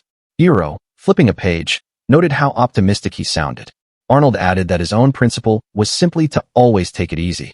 Arnold's eyes gleamed with determination as he declared he was different when it came to Muir, vowing to push through all the way. Muir looked up shyly, while Hiiro coolly remarked about him flaunting his lolicon status, which Arnold furiously denied. Muir hugged her pillow tightly, cheeks red as she insisted she wasn't a little girl anymore, and called Hiiro mean. Arnold beamed proudly, saying she looked really cute just now, making her glance aside nervously and whisper if she truly was. Hiiro lay back with a wide yawn, appearing uninterested as he lazily flipped through papers. Arnold sat upright, watching silently, while Muir clutched her pillow, her eyes betraying her feelings. Under the clear sky, Arnold expressed his intent to sell the monster drops before leaving the village. But with no guild in sight, Hiiro remarked they weren't short on money anyway, suggesting to throw them away if it truly bothered him. Arnold held up a pouch, pointing out it wasn't wasteful at all. The contents were mostly frogbee needles, surprisingly expensive materials that could fetch a good price if sold. Arnold called out, insisting that with money they could buy rare food ingredients and books Hiiro enjoyed. Yet, Hiiro kept walking, debating whether to stop and listen or head for the general store instead, resulting in Arnold shouting at him to listen. The bell chimed as Hiiro and Arnold entered the store. Another customer's voice rose in frustration, demanding an answer as he learned the item he sought wasn't sold there. The shopkeeper apologized, saying he couldn't sell what he didn't have. The bald man slumped in frustration, complaining that a general store should stock items like frogbee needles. Just then, Muir spoke up, hinting that she might know something. The bald man suddenly dropped low with a heavy thump, his eyes sharp as he pressed Muir with a question about the needles. Startled, she froze, stammering in panic under his intimidating presence. The bald man quickly apologized for losing his composure earlier, his tone more controlled. Under Arnold's sharp stare, he clarified his request, asking if it was truly the frogbee needles he was after. The bald man confessed his daughter had been bitten by a venomous bug, needing frogbee needles. Arnold hesitated, but Hiiro's sharp glare reminded him of their own needs, questioning if giving them up so easily wasn't reckless. Walking together through the village, the bald man assured them he wasn't trying to get it for free. He'd repay their help by buying other goods as gratitude. Arnold scratched his head and muttered an apology. The bald man parted with a wide grin, saying his wife and daughter would be happier thanks to their help. He waved cheerfully, promising to share a drink if fate brought them together again. Hiiro watched the bald man disappear into the distance and remarked that he was like a typhoon, leaving behind a whirlwind of energy. Arnold chuckled in agreement, acknowledging the impression he had made. The group soon arrived at Politos, a bustling town framed by mountains and lined with tightly packed houses. Its archway marked the entrance, welcoming travelers into the lively streets ahead. As they entered Politos, Arnold suggested they rest since they had enough food. Hiiro gave a simple nod, not against the idea, while Muir quietly followed along. The streets of Politos were calm, but Arnold's sharp eyes scanned suspiciously, noting that the ones he was searching for were not there. Hiiro notices that the plaza ahead buzzed with noise and commotion. Glancing over, he wondered if it was some kind of attraction. Arnold pushed through the crowd, the chatter growing louder with each step. As he reached the front, his eyes widened in shock, struck by the sight that silenced his breath. Hooded figures stood around the wagons, their cloaks marked with the emblem of the Beastkin's cage. The sound of weapons clinking and boots thumping against the ground carried a heavy tension, drawing the crowd's uneasy stares. Arnold's eyes narrowed, unsettled that even here, danger lurked. He urged Hiiro to leave, but before they could act, a sharp command cut across the plaza, freezing everyone in place. The hooded figures asserted control, announcing that anyone who dared to move would be searched. The hooded men declared their purpose to the gathered townsfolk. Their voices cut through the tense silence as they revealed there was a beastkin hiding among the people, and they had come to hunt it down. The cloaked men ordered a full inspection, determined to flush out the beastkin. As they spread out, Hiiro's sharp eyes caught sight of something unusual among the luggage, a book tucked away on a cart. Though Hiiro couldn't physically reach the book, his desire to examine it grew stronger. With a subtle motion, he extended his magic, a faint glow sparking at his fingertip as he prepared to secretly pull it closer for inspection. In the middle of the gathered crowd, a hooded enforcer demanded that everyone remove their hats. The people froze in place and Arnold tensed protectively in front of Muir. Relief washed over them as the hooded enforcer finally allowed them to leave. Arnold's heart pounded heavily, while Muir clutched at his side, trembling. Just as relief began to settle, the hooded enforcer's gaze shifted, his voice cutting through the tense air as he called out to someone with striking blue hair. Muir's heart raced, her small hand gripping tightly onto Arnold's clothes as fear surged once more. The enforcer's command struck like thunder, demanding the girl's hat be removed. Muir clung tighter to Arnold, her fear evident as suspicion thickened. Arnold's eyes narrowed, hand inching toward his weapon, ready to fight if her secret was about to be exposed. Chaos erupted in the plaza as a villager desperately pleaded for a child's release, only to be silenced by the hooded enforcers. Their grim smiles confirmed their suspicions that 2 Beastkin had been discovered, and word was sent to report their find. The hooded men confirmed their targets, a woman and a young girl she shielded tightly in her arms. The enforcers insisted the Beastkin should be executed on the spot. Amidst the crowd's whispers, Arnold watched with growing dread, cursing the situation that had spiraled beyond control. The crowd gasped as a child pointed out Muir's hidden tail, exposing her secret. Shock and fear spread instantly. Arnold tensed in alarm. The hooded men's eyes narrowed with grim intent, and Hiiro's sharp gaze fixed on the unfolding danger. Heavy footsteps closed in, the cloaked men closing in with swords drawn. Their sharp command cut through the air, halting Arnold and Muir in place. Muir trembled, apologizing through tears, but Arnold barked that it wasn't her fault. With tension rising, he gripped his weapon, urging escape as footsteps of cloaked pursuers drew closer. A cloaked man with a piercing gaze and an eye patch stepped forward, his presence heavy with menace.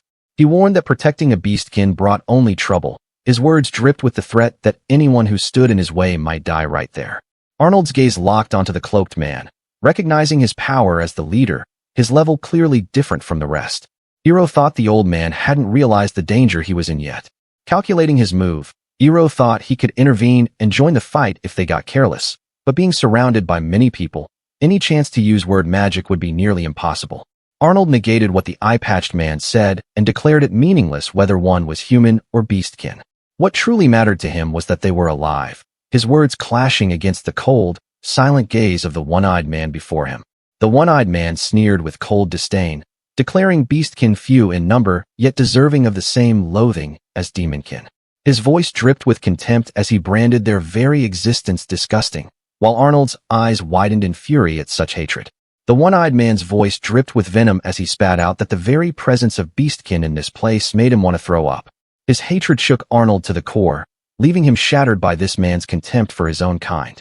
Arnold's fury finally exploded, his roar shaking the air as he began to hurl himself at the one-eyed man. His words burned with rage, declaring he had endured enough and could never forgive this hatred. Yet his opponent only narrowed his eye, calm and unshaken, as if such battles were nothing new to him. Muir's voice suddenly tore through the chaos, calling out to Arnold. The young girl clutched her chest, frozen in fear, while the cloaked enforcers pressed their blades close, shouting for her not to move. Tears welled in Muir's eyes as she cried out for her uncle. Arnold's face twisted with fury, his voice thundering as he demanded they release her at once.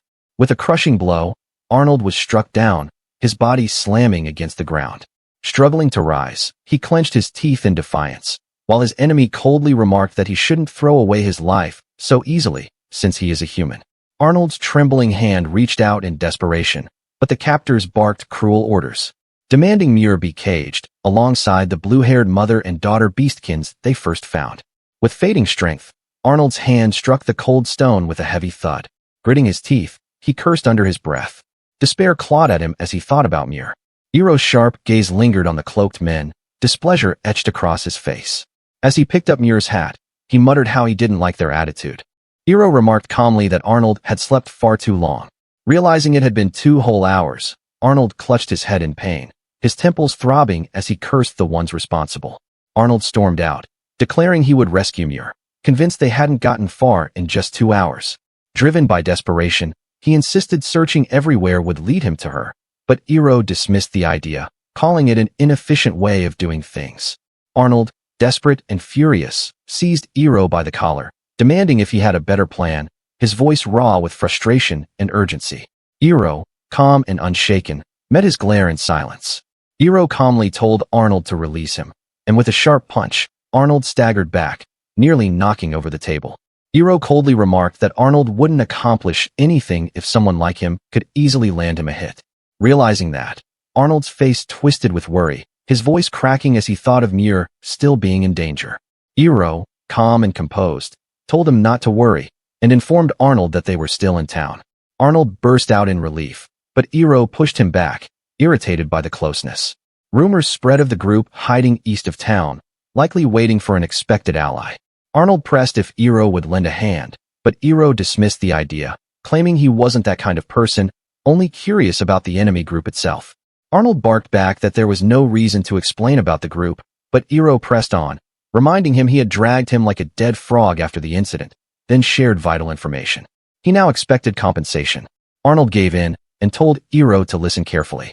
The Beastkin's cage is a group of humans with a clear purpose: to purge Beastkin from the human continent or force them into subjugation. They roamed the lands, enforcing their harsh principles wherever Beastkin were sensed. Arnold confessed that he too had once been captured, a time when he was forced into slavery. His tone grew heavier as he described the group, cloaked warriors whose strength was undeniable. Each of them was formidable, trained to battle Beastkin, whose raw power surpassed that of ordinary humans. Arnold studied him carefully, noting how unusual this was. Normally, Hiiro showed no interest in others, yet now he was asking questions. With curiosity, Arnold pressed further, wondering what exactly had piqued his interest this time. Hiiro clarified with a calm expression that he wasn't interested in the people themselves. What caught his attention was the book they had been carrying. Hiiro's attention lingered on the wagon, recalling the book placed upon it, though its title escaped him. If it was something gathered while circling the continent, then the contents might hold value. With a serious gaze, he muttered his desire to examine it, while Arnold impatiently asked if he could finally leave. Hiiro closed his eyes in thought, weighing his options. He could easily part ways, yet this pair might provide valuable insight about the Beastkin continent, knowledge far too important to ignore. Hiiro factored in Arnold's cooking merits too, but it would be truly bothersome if he lent Arnold a hand now. His focus lingered on the mysterious book. If a commotion arose, he could take it then. Believing it was fair game to steal from Beastkin hunters, he finally made up his mind. Hiiro headed straight for the door, insisting they should steal the book together. Arnold, caught off guard, stumbled over in shock. Flustered, he tried to remind Hiiro that rescuing Muir was the real priority. Inside the cage, Muir sat quietly, her tail curled close as tears welled in her eyes. Memories of Arnold protecting her resurfaced, but they twisted into guilt. She wondered why she was always a burden, asking herself if things would be easier for him if she didn't exist. Hugging her knees tighter, she whispered a broken apology to her uncle. Inside the wagon, the young Beastkin, Uru, clung to her mother, fear trembling in her voice as she asked if they were going to die. Her wide eyes showed the weight of that thought, a gasp catching in her throat. Looking down sadly, she wondered if being Beastkin was truly so terrible. After all, they only looked a little different from humans. Her mother's face softened with regret as she whispered an apology to Uru. A heavy sorrow lingered in her eyes, wishing she hadn't insisted on visiting this town, the very choice that had led them into danger. The mother gazed at Muir, voice filled with regret as she admitted they had dragged her into danger. Muir flinched, her eyes widening in disbelief before Uru could whisper her own apology, her small frame trembling as quiet sobs escaped. Muir fought back her tears, wiping her eyes as she reminded herself she couldn't cry now. She had to repay her uncle's kindness, and if she ever said she should disappear, it would only hurt him. Her parents would be angry too, so she steeled her heart instead. Though afraid, Muir put on a brave smile, assuring Uru and her mother that everything would be fine. She spoke of a hero in town who would surely save them, urging her to believe in him with hope in her heart. Hearing about a hero filled the girls with hope. Their eyes brightened as they clasped hands tightly, declaring their belief with joyful voices and renewed courage. Back at the inn, Arnold charged ahead with determination, silently promising Muir she could count on him to save her. Behind him, Hiiro's focus lingered on the thought of the book. Meanwhile, the one-eyed man, False, greeted his superior, Sir Apuru, after some time apart. Apuru, however, brushed aside the formality, insisting there was no need for such respect, acknowledging the many favors he had received from False. Apuru, the chubby wealthy man, fanned himself while groaning about the unbearable heat, with beads of sweat rolling down his face. One of the cloaked men, however, smugly thought to himself that the discomfort was Apuru's alone. Apuru, grinning eagerly, asked if he could check the goods. False gestured him forward, guiding him to the caged wagon. As the door clattered open, the Beastkin mother clutched her child and Muir close, their ears twitching nervously as they realized they were being inspected. Apuru's eyes widened with delight the moment the cage opened. His breath grew heavy, and a booming exclamation escaped him as he laid eyes on the captives. He marveled at them as real beauties, his greedy excitement filling the air. False received praise for his work, which he answered with humility. Apuru's gaze continued to linger, as his interest clearly fixated on the child before him. Muir's silver hair caught his attention immediately, its rarity sparking whispers of her being a silver wolf. To them, that made her not just unusual, but a valuable and rare purchase. Apuru's eyes lit up with delight, as he marveled at the 2 katkins they had caught. He adores katkins so much. With Apuru now satisfied, False began to confirm the sale, and with a wide grin, Apuru expressed his gratitude, thrilled over the purchase. False smirked coldly, claiming that using Beastkin this way was simply one method of dealing with them. With the contract in hand, he instructed Apuru to channel his mana to confirm the purchase. Amused by his bluntness, Apuru chuckled, calling him quite the salesman. In a sudden burst of heat, flames erupted from False's hand, catching Apuru completely off guard. The chubby man yelped in shock, his face breaking into a panicked sweat as the fiery display roared before him. False's eyes widened in shock as the fire in his hand started to crumble away. From above, Hiiro activated his word magic to burn the contract down, while also half wishing that Arnold would do well. On the ground, a commanding voice from one of the cloaked men ordered Arnold to stop as they closed in on him. With a fierce swing of his blade, Arnold declared he would take Muir back. False, wide-eyed, recognized the man standing before him. Inside the cage, Muir couldn't help but cry out to her uncle in relief, and joy lit Arnold's face as he saw her safe, shouting her name with renewed determination. Disgusted by what he was witnessing, False drew his blade with a cold glare, the steel catching the light as he reminded his opponent of the words he once spoke about valuing human life. Arnold chuckled, turned around, and revealed his most powerful tale. The impact sent False reeling as the truth suddenly hit him. His opponent was no ordinary human, but a beastkin. False's expression hardened, his single eye narrowing in shock. Around him, the cloaked men stiffened, confusion and unease spreading quickly as they realized something was dumbfounding. False's eyes widened when he noticed the absence of animal ears. With a wild grin, Arnold revealed the truth. It was all prosthetics because his real ears were torn off long ago by humans. In Arnold's mind, he hoped to leave the rest of the plan to Hiiro, while boldly taking the enemy's attention, giving Hiiro the opening he needed. Hiiro watched from the shadows, acknowledging Arnold's distraction had gone just as planned. With precision, he activated his word magic, the glowing symbol for hide, forming on his hand as he prepared to move unseen. Hiiro finally reached the stack of books he had been after. As he sifted through them, he noted titles ranging from World's Best to Magical Structure, even stumbling across a gourmet travelogue. But then, sandwiched between them, his eyes caught the most absurd find, a book boasting about girls with the biggest melons. Showing no interest, Hiiro tossed the absurd book aside and only placed what he needed in a sack. He marked the sack with the glowing word send. The bundle vanished in a flash of light, only to reappear moments later a distance away from the wagon. Watching his magic work flawlessly, he allowed himself a faint, satisfied smile. Hiiro realized using the same word with the same effect twice in a row was impossible, a fact he had thankfully discovered earlier. The effect would only last a minute, so spacing it with send kept him safe. With caution in mind, he turned his priorities back to Arnold's request. With blades drawn, the armored foe glared at Arnold in disbelief, scoffing at the thought that he was also a beastkin. False coldly asked if Sir Apuru also desired male beastkin, causing Apuru to flail in outrage, screeching that he wanted no part in such dirty men. Validated by the same disgust, False smirked coldly, declaring that there weren't many buyers for male beastkin in this era. He mocked further, saying if blame was needed, it lay in being born a beastkin. With resolve burning in his eyes, Arnold raised his blade high, shouting that he wouldn't lose this time around. False countered with an insult saying that beastkins can't even use magic. The cloaked men raised their hands with a sharp motion as if to cast a spell, while False boasted he needn't even use his own hands. The air thickened, with False's sword ready to assault on his signal. Explosions erupted from each cloaked man's hands and in rapid succession, which trembled the ground beneath them. Standing firm with his blade ready, Arnold braced himself. With a sharp glare, False steadied his stance as swirling winds surged toward him. It was Arnold's explosive wind claw that countered the violent explosions from the cloaked men's magic. Mocking Arnold, False underestimates his power and asks how long he can keep this up.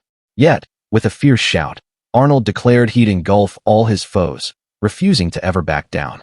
False grinned sharply, stepping closer to the wagon that held Muir and the captive beastkin. With his blade drawn and cloak swaying, he taunted Arnold to engulf him, if he truly could. Arnold's furious shout cut through the chaos, calling False a coward. But with a smug grin, False dismissed it as nothing more than strategy, while the robed men unleashed another wave of booming blasts towards Arnold. Arnold panted heavily, sweat dripping as his strength started to wane. The fierce wind that howled through the town and scattering debris was ceasing. Watching closely, False mocked him, declaring that this must be his limit after all. False's words dripped with cruelty as he planted a tormenting image in Arnold's mind, of Oporu keeping the captured beastkins, doing as he pleased with them. Arnold's body trembled, teeth grinding as the vision burned into him. Arnold's glare sharpened, no longer content to stand idle. With a fierce cry, he unleashed his strength once more, slamming the ground as a surge of force ripped outward. The cloaked men flinched in shock, their eyes widening as the air cracked and resounded, signaling that Arnold was far from finished. Arnold's roar thundered as he unleashed a devastating strike, the sheer force tearing through the air with violent swirls. False shouted at the danger of the carriage being caught in the blast, wavering as the attack surged toward them, without a care about anyone within its tracks. A deafening boom tore across the battlefield as Arnold unleashed his explosive wind claw again, the sheer force ripping through wagons and scattering debris into the air.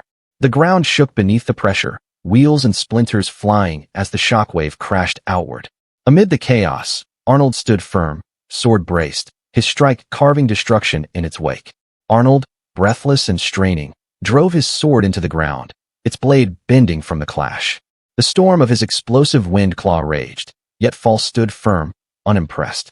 A sharp hiss followed as he stepped forward, conceding that False was no ordinary man after all. False lunged forward with a mocking grin, sword gleaming as he taunted Arnold for his reckless attack. He sneered that such barbarity was fitting for a beastkin, even if it risked engulfing his own friend. Arnold, standing firm, retorted sharply, insisting that no beastkin were harmed by his strike. All of a sudden, Muir calls out to her uncle, her cry breaking through the clash. False's single eye widened in shock, his expression twisting as the sudden shout caught him completely off guard. False realized he was made a fool. The beastkin captives he thought were in the way of destruction were set free. The girls, now out of the cage, stared at him with relieved faces, their chains of fear broken by an unknown savior. False froze as his eyes locked onto the freed beastkins. The chains were gone, the carriage no longer holding his captives. His voice trembled with disbelief as he tried to understand how they could have possibly found the key. Then his eyes narrowed, landing on the unfamiliar figure, a boy with an unyielding presence. He was curious about who this boy was supposed to be. Arnold let out a faint chuckle, admitting he was curious about the boy as well. Yet, with his blade at the ready and tension thick in the air, he dismissed the thought for now, insisting they return to that matter some other time. Amid the wreckage of shattered carriages and fallen men, False stood alone. The battlefield had shifted, his allies lay defeated, and the tables had clearly turned. Now, he was the only one left fighting. False grinned with a sinister confidence, declaring himself more than capable of handling foes like him by himself. As the air crackled with tension, Arnold grimaced at False's murderous intent. Without warning, Muir suddenly leapt forward, spreading her arms wide in defense, causing Arnold's eyes to widen in shock. With unwavering resolve, she placed herself between him and danger, her voice ringing out with determination to protect her uncle this time. This sight filled False's eyes with fury, his patience completely gone. It filled him with so much hatred, especially after seeing his client, Oporu, swinging unconsciously from the tree branch. With a snap, mana surged at his palms, swirling into deadly force. His voice carried a chilling resolve that he would kill them all. False unleashed a blazing flame bullet, the air cracking with heat as the spell roared forward. Arnold, shielding Muir in his arms, leapt back swiftly. Smoke sizzled across the scorched ground as Arnold held Muir close, steadying his blade while keeping her safe. From the distance, False sneered, unimpressed, remarking coldly that his target had managed to dodge the attack. Hiiro watched and remarked how this top knot must be a special type. His curiosity led him to activate his ability and reveal the man's identity. False Wagner, a level 58 warrior. He was once an adventurer, now a beastkin hater, and he wielded deadly fire magic. With balanced strength and defense, he stood as a relentless hunter of beastkins. With a 27-level difference, False had Arnold completely at a disadvantage. Hiiro realized that, clearly, the old man was being completely overpowered, even though he had told him to manage on his own. Hiiro noticed the area had grown unbearably hot. In that moment, something struck him, and he let out a deafening, exasperated scream that echoed across the battlefield. Arnold froze in shock at the sudden scream, his body stiff with confusion. On the ground, something lay burnt to a crisp. From within the steam, Hiiro activated his word magic, cool down, to clear the heat, and inspect the charred remains more closely. Hiiro knelt before the smoldering remains, steam rising around him. With a grim expression, he lifted the charred slab in his hands.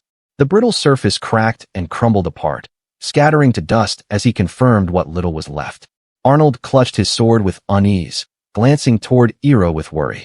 Meanwhile, Hiiro's shoulders trembled, a crooked grin spreading across his face. A low, unsettling laugh slipped from him, carrying an ominous weight that sent shivers through the air. Hiiro's eyes blazed with fury, his glare sharp enough to pierce through steel. His voice trembled with raw anger directed towards False for burning up his books.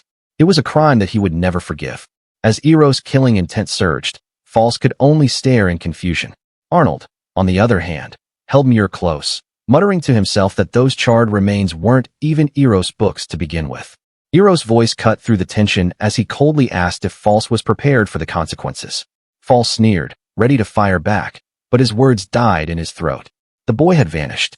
In the next instant, Hiiro's body blurred forward, the word speed glowing faintly behind him. In a flash, Hiiro closed the distance, his blade striking true. False's eyes widened in shock as steel met steel, the sudden clash ringing out with a sharp metallic cry. False's eye narrowed as steel clashed, realizing this boy was far from average. With a sharp twist of his blade, he tried to overpower Hiiro, only to be driven back by the relentless surge. Arnold struggled to keep up, bewildered by the sheer speed of their movements. Even as Hiiro's blade scraped past, False smirked with unsettling calm, whispering that despite it all, he still held the upper hand. A sinister grin stretched across False's shadowed face, his single eye glinting with malice. In the next instant, his blade tore into Hiiro's side, the sharp sting of steel forcing a pained gasp from him as his body staggered under the strike. Hiiro dropped to one knee, his breath sharp and uneven as pain rippled through him. Standing across from him, False's mocking laughter echoed. The man savored the sight of his opponent faltering under the blow. False smirked smugly, tapping his chest with mock satisfaction. He claimed that with this blow, Hiiro had repaid the debt from before, twisting the moment into his own warped sense of balance.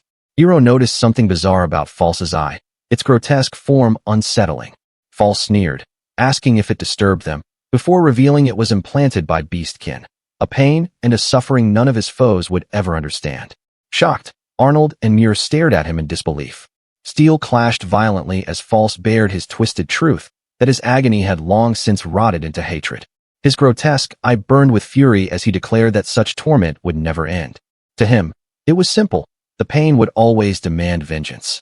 With blades locked between them, False's voice dripped with venom. His eye gleamed with unyielding hatred as he declared his resolve. He would never forgive the Beastkins. To him, they were nothing but objects of loathing, something he vowed to abhor until his last breath.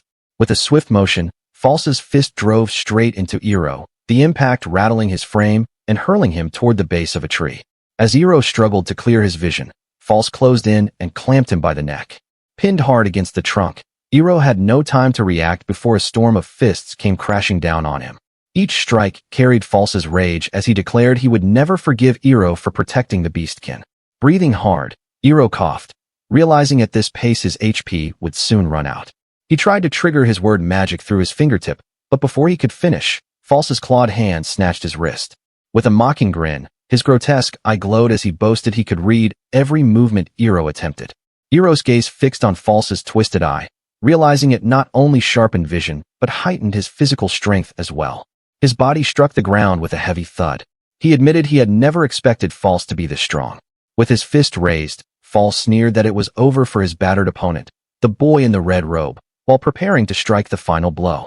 False was certain of his victory, yet from behind came Arnold's defiant scream.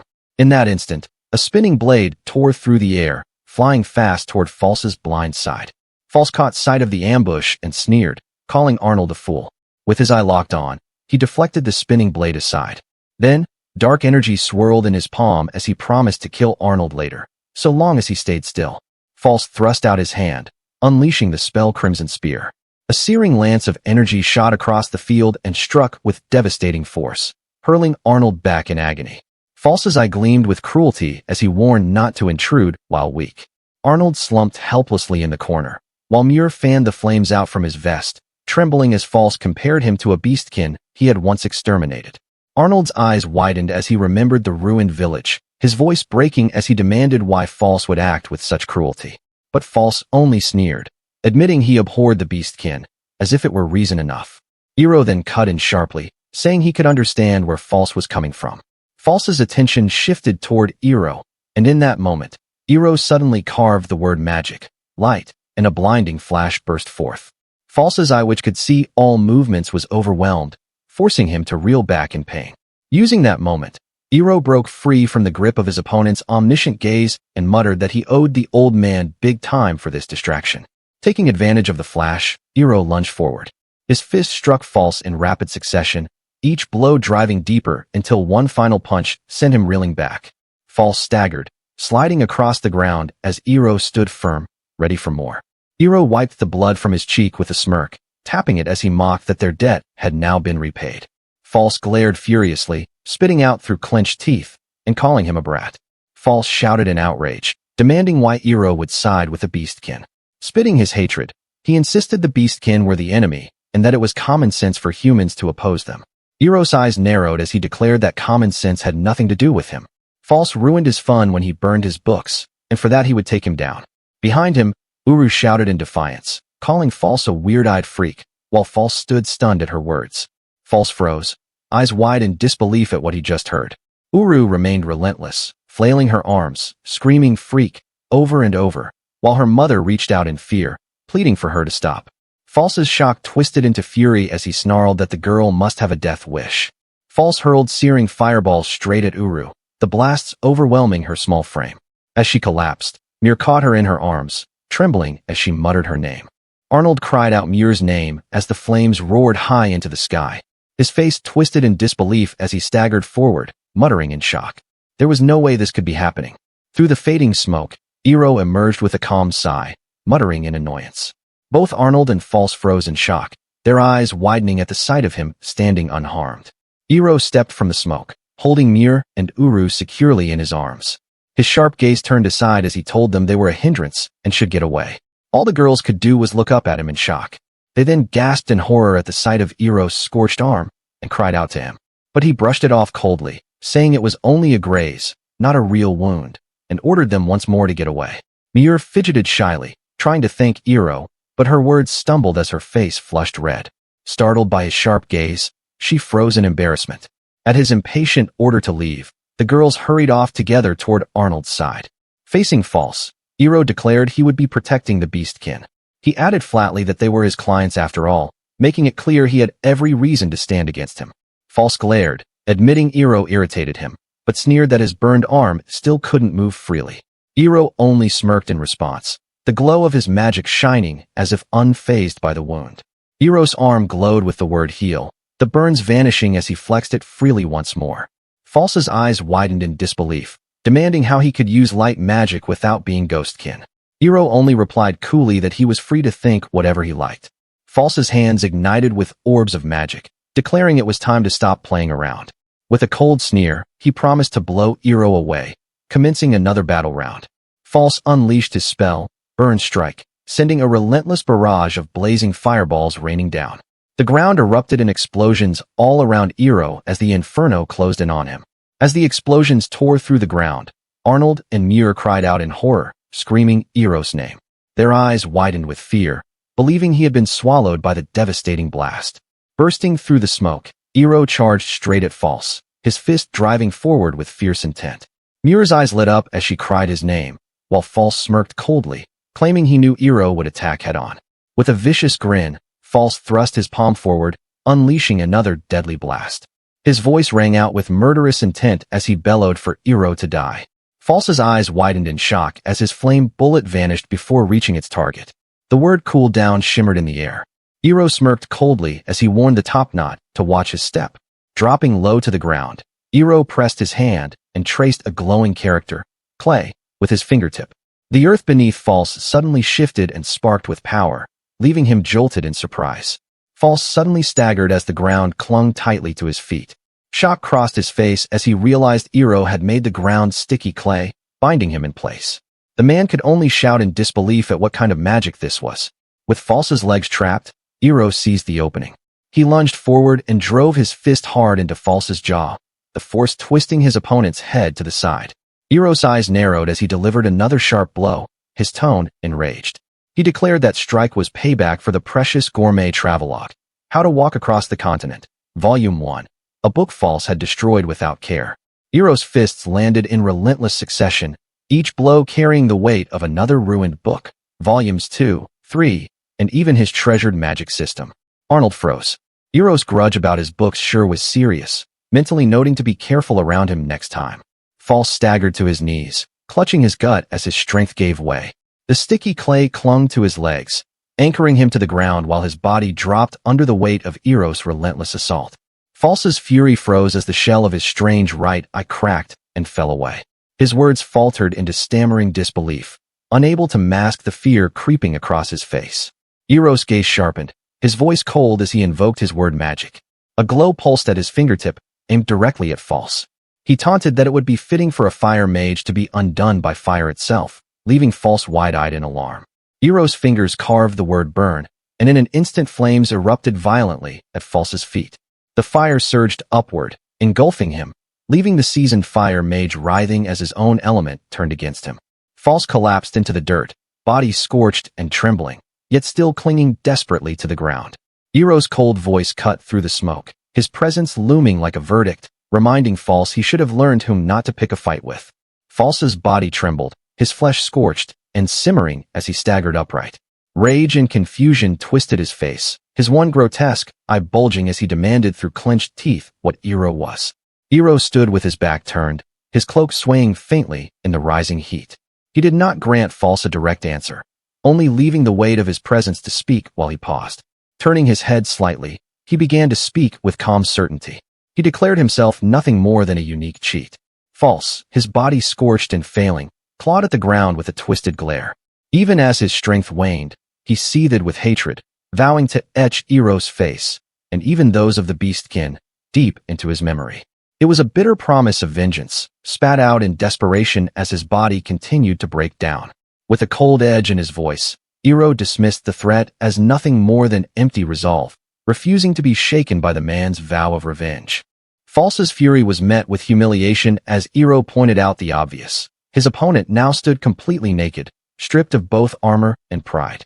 Calling him a top-knot pervert, Hiiro's words struck harder than any spell, and False's roar echoed, a mix of rage and shame.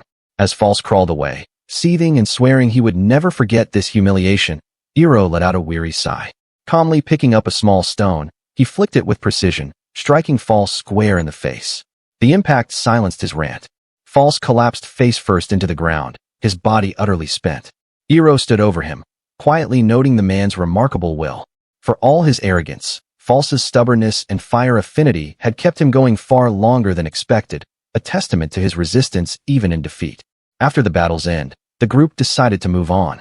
Before gathering the shaken onlookers, they chose to enter the town first, ensuring safety and regrouping before dealing with the curious crowd. The rescued Beastkins expressed their heartfelt gratitude, asking how they could ever repay such a debt. Hiiro, however, dismissed the thanks, reminding them that this was only part of his request. Still, Arnold and the others acknowledged how much his strength had saved them, while Hiiro coolly reminded them not to forget about the exquisite ingredients he had requested. Arnold reflected that without Hiiro's help back then, things would have ended badly. Yet as he watched, confusion lingered on what exactly this man was. Hiiro, unfazed, finished his spell, the glowing word origin bringing his body back to its healed form. Arnold recalled how baffling Hiiro had seemed during their fight, his incredible physical ability and strange magic far beyond what a normal human should possess. The memory lingered, and Arnold thought to himself that one day, he'd have to ask when he gets a chance. Arnold's eyes widened as he spotted Apuru running toward them. The man, drenched in sweat and wheezing, staggered forward with a twisted laugh, declaring he wouldn't let them escape. Arnold braced himself as Apuru waddled closer, smugly declaring that escape was impossible since the Beastkin's cage would soon bring reinforcements. With a sly grin, Apuru demanded the knight's utmost service as repayment, insisting the favor was only natural. Arnold, however, narrowed his eyes, questioning what exactly this so-called demand entailed. Apuru's grotesque desires spilled forth without shame as he declared his intent to use the Beastkin woman for his own pleasure until he came with full satisfaction.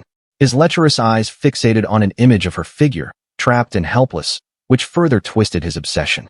As Apuru reveled in his twisted intentions, a shadow loomed over the scene. The group froze as a massive figure stepped forward, Rav, the bald brute with an overwhelming presence. His sudden arrival drew stunned reactions, his grim expression leaving everyone unsettled. Rav's massive hand clamped down on Apuru, silencing his arrogance in an instant. With a glare that brooked no defiance, he ordered the man to listen carefully. He wasn't just silencing him. He was about to declare what that beautiful woman and the charming, beautiful Beastkin girl meant to him. With a thunderous strike that sent Apuru flying, Rav roared out the truth. The woman and the child weren't just anyone to him. They were his most precious treasures, his beloved wife and daughter. The shocking revelation left everyone frozen in disbelief. Hiiro, Arnold, and Muir stared wide-eyed, their faces a mixture of confusion and astonishment.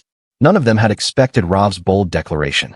A few weeks earlier, Rav staggered through the forest, clutching his shoulder and cursing his own mistake. His massive frame bore signs of battle, but exhaustion weighed heavier than the wounds. Spotting a lonely cabin nestled among the trees, he muttered to himself and decided to take refuge there.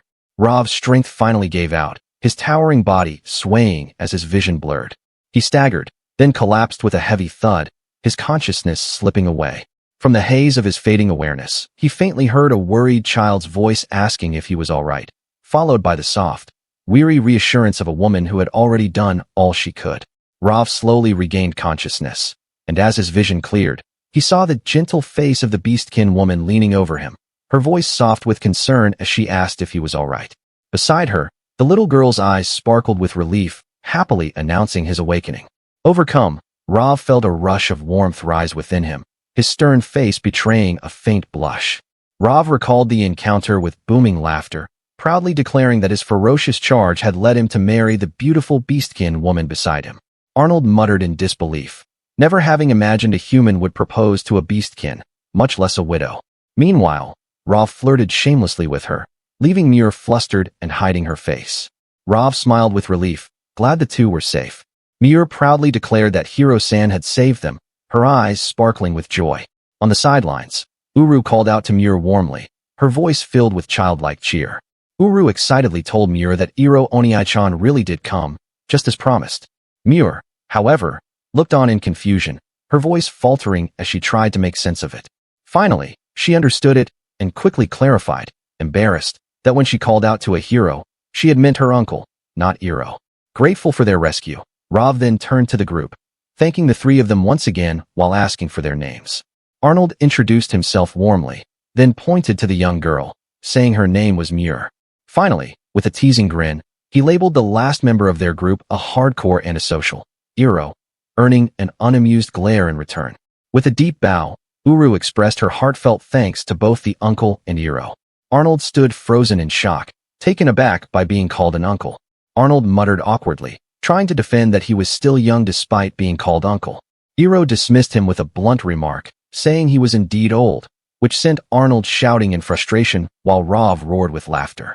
A sudden rumble echoed, making Arnold and Rav tense as they turned to each other in alarm.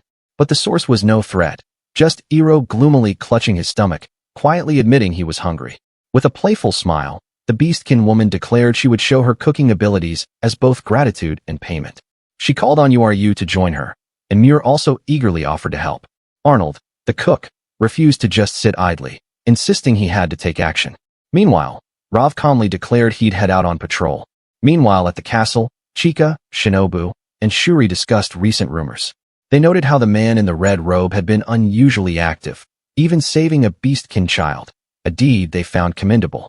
Yet, the tale's details stirred unease, reminding them of their classmate Okamura. Chika's words dripped with loathing as she dismissed the idea, scoffing at the thought of Iro acting like a rogue to break a Beastkin's cage. To her, there was no way that rotten boy could ever accomplish such a thing. Shuri playfully teased Chika, suggesting she must secretly like Okamura. Chika, flustered, snapped back in denial, scoffing that no one could ever like someone like him. Meanwhile, Shinobu quietly wondered if Okamura was truly safe. Chika shyly wondered if Shinobu's figure was growing, prompting Shinobu to tease Chika about her feelings once again. Chika panicked, flustered by the accusation, while Taisher stood at the doorway, thinking their banter felt straight out of a manga. Back at the village, Iro's eyes widened at the spread before him. The salty sweet togo rice, blended with fruit, paired with tender clover rat meat glazed in a rich sauce of blue plums and ortsy fruit, promised both flavor and nourishment. The Beastkin woman returned with more warm dishes, her gentle smile inviting them to eat freely and savor as much as they wished. As they savored the meal, Hiiro quietly admitted its flavor was delicious. Rav beamed with pride, calling Uru an angel as she ate. Not to be outdone, Arnold smirked and countered that Muir shone even brighter, turning their praise into a playful rivalry. Their voices rose with pride until the Beastkin woman gently stepped in, reminding them not to compete. After all, both girls were equally cute. In the end, both men locked arms, because they could only agree that both girls were undeniably cute like angels. Out of nowhere, Uru tugged at Hiiro's attention, her eyes shining as she told him he was strong and really cool. Muir, caught off guard by her words, felt her heart skip with a sudden thump. With innocent boldness, Uru declared she might become Hiiro's bride one day, boasting she'd grow into a beautiful woman like her mother. Muir panicked at the sudden proposal, while in the background, the two men froze with stiff, awkward faces at the little girl's bold words. Rav pulled Arnold aside, fretting over how to keep the boy away from his daughter.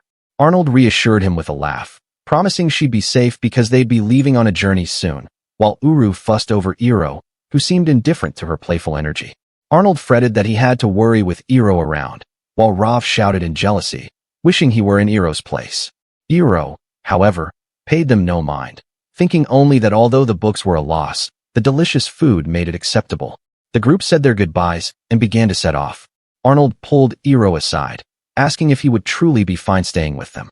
Hiiro glanced up, puzzled by the sudden seriousness, and curtly asked what he meant. Arnold spoke gravely, certain that the Beastkin's cage would pursue them after the incident. Their watchful eyes were now fixed on the group, and crossing the national border would likely bring nothing but trouble. Arnold admitted with guilt that it was their fault Hiiro had been dragged into this danger, lowering his voice as he confessed he truly felt bad about it. Hiiro dismissed Arnold's concern, saying it didn't matter. He explained he never blamed others for choices he made himself, and being pursued was something he had already taken into account. Hiiro calmly reminded Arnold that he had already planned to head for the national border. If Arnold truly felt indebted, then letting Hiiro accompany them on this journey would be repayment enough. This left Arnold in a daze. Arnold paused, sighing softly as he looked at Hiiro, quietly whispering his surprise and respect for him. Hiiro, in his usual blunt manner, questioned why Arnold was dawdling and told them to get moving. Hiiro reflected inwardly, acknowledging the debt he still owed Arnold for pulling him out of a tight spot. Until that balance was even, he decided he wouldn't part ways. For now, that was reason enough to stay. Hiiro found himself thinking that traveling with this group wasn't boring or bad after all. But before he could dwell on it further, Muir suddenly stepped forward and bowed, apologizing earnestly for what had happened. Muir shyly tried to thank Hiiro for saving her, though she stumbled nervously over her words. Hiiro brushed it off, saying it wasn't worth worrying about, before shifting the subject.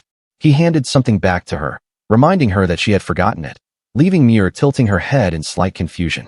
Hiiro quietly placed the forgotten hat back on Muir's head. Flustered beyond control, Muir fumbled over her words, barely managing to stammer out her thanks. Hiiro, unfazed, tapped the hat into place and mentioned something for her to remember. Hiiro, blunt as ever, told Muir that if she was so worried, then she simply needed to grow stronger. His words struck her deeply, and her innocent gaze lingered, quietly moved by his harsh yet strangely encouraging resolve. Arnold, noticing her hesitation, called her over with concern. But Hiiro dismissed the moment with a cold scoff, muttering that he had to put up with Arnold, the Lilicon. The jab dripped with sarcasm and instantly earned him simmering frustration from Arnold, who clenched his teeth in irritation. Hiiro cut Arnold off and made him shut up, only fueling the man's growing frustration. Behind them, Muir stifled a giggle at their constant bickering. Yet, in that moment, Hiiro found himself realizing something. Despite the annoyances, traveling with them might actually be fun from here on out.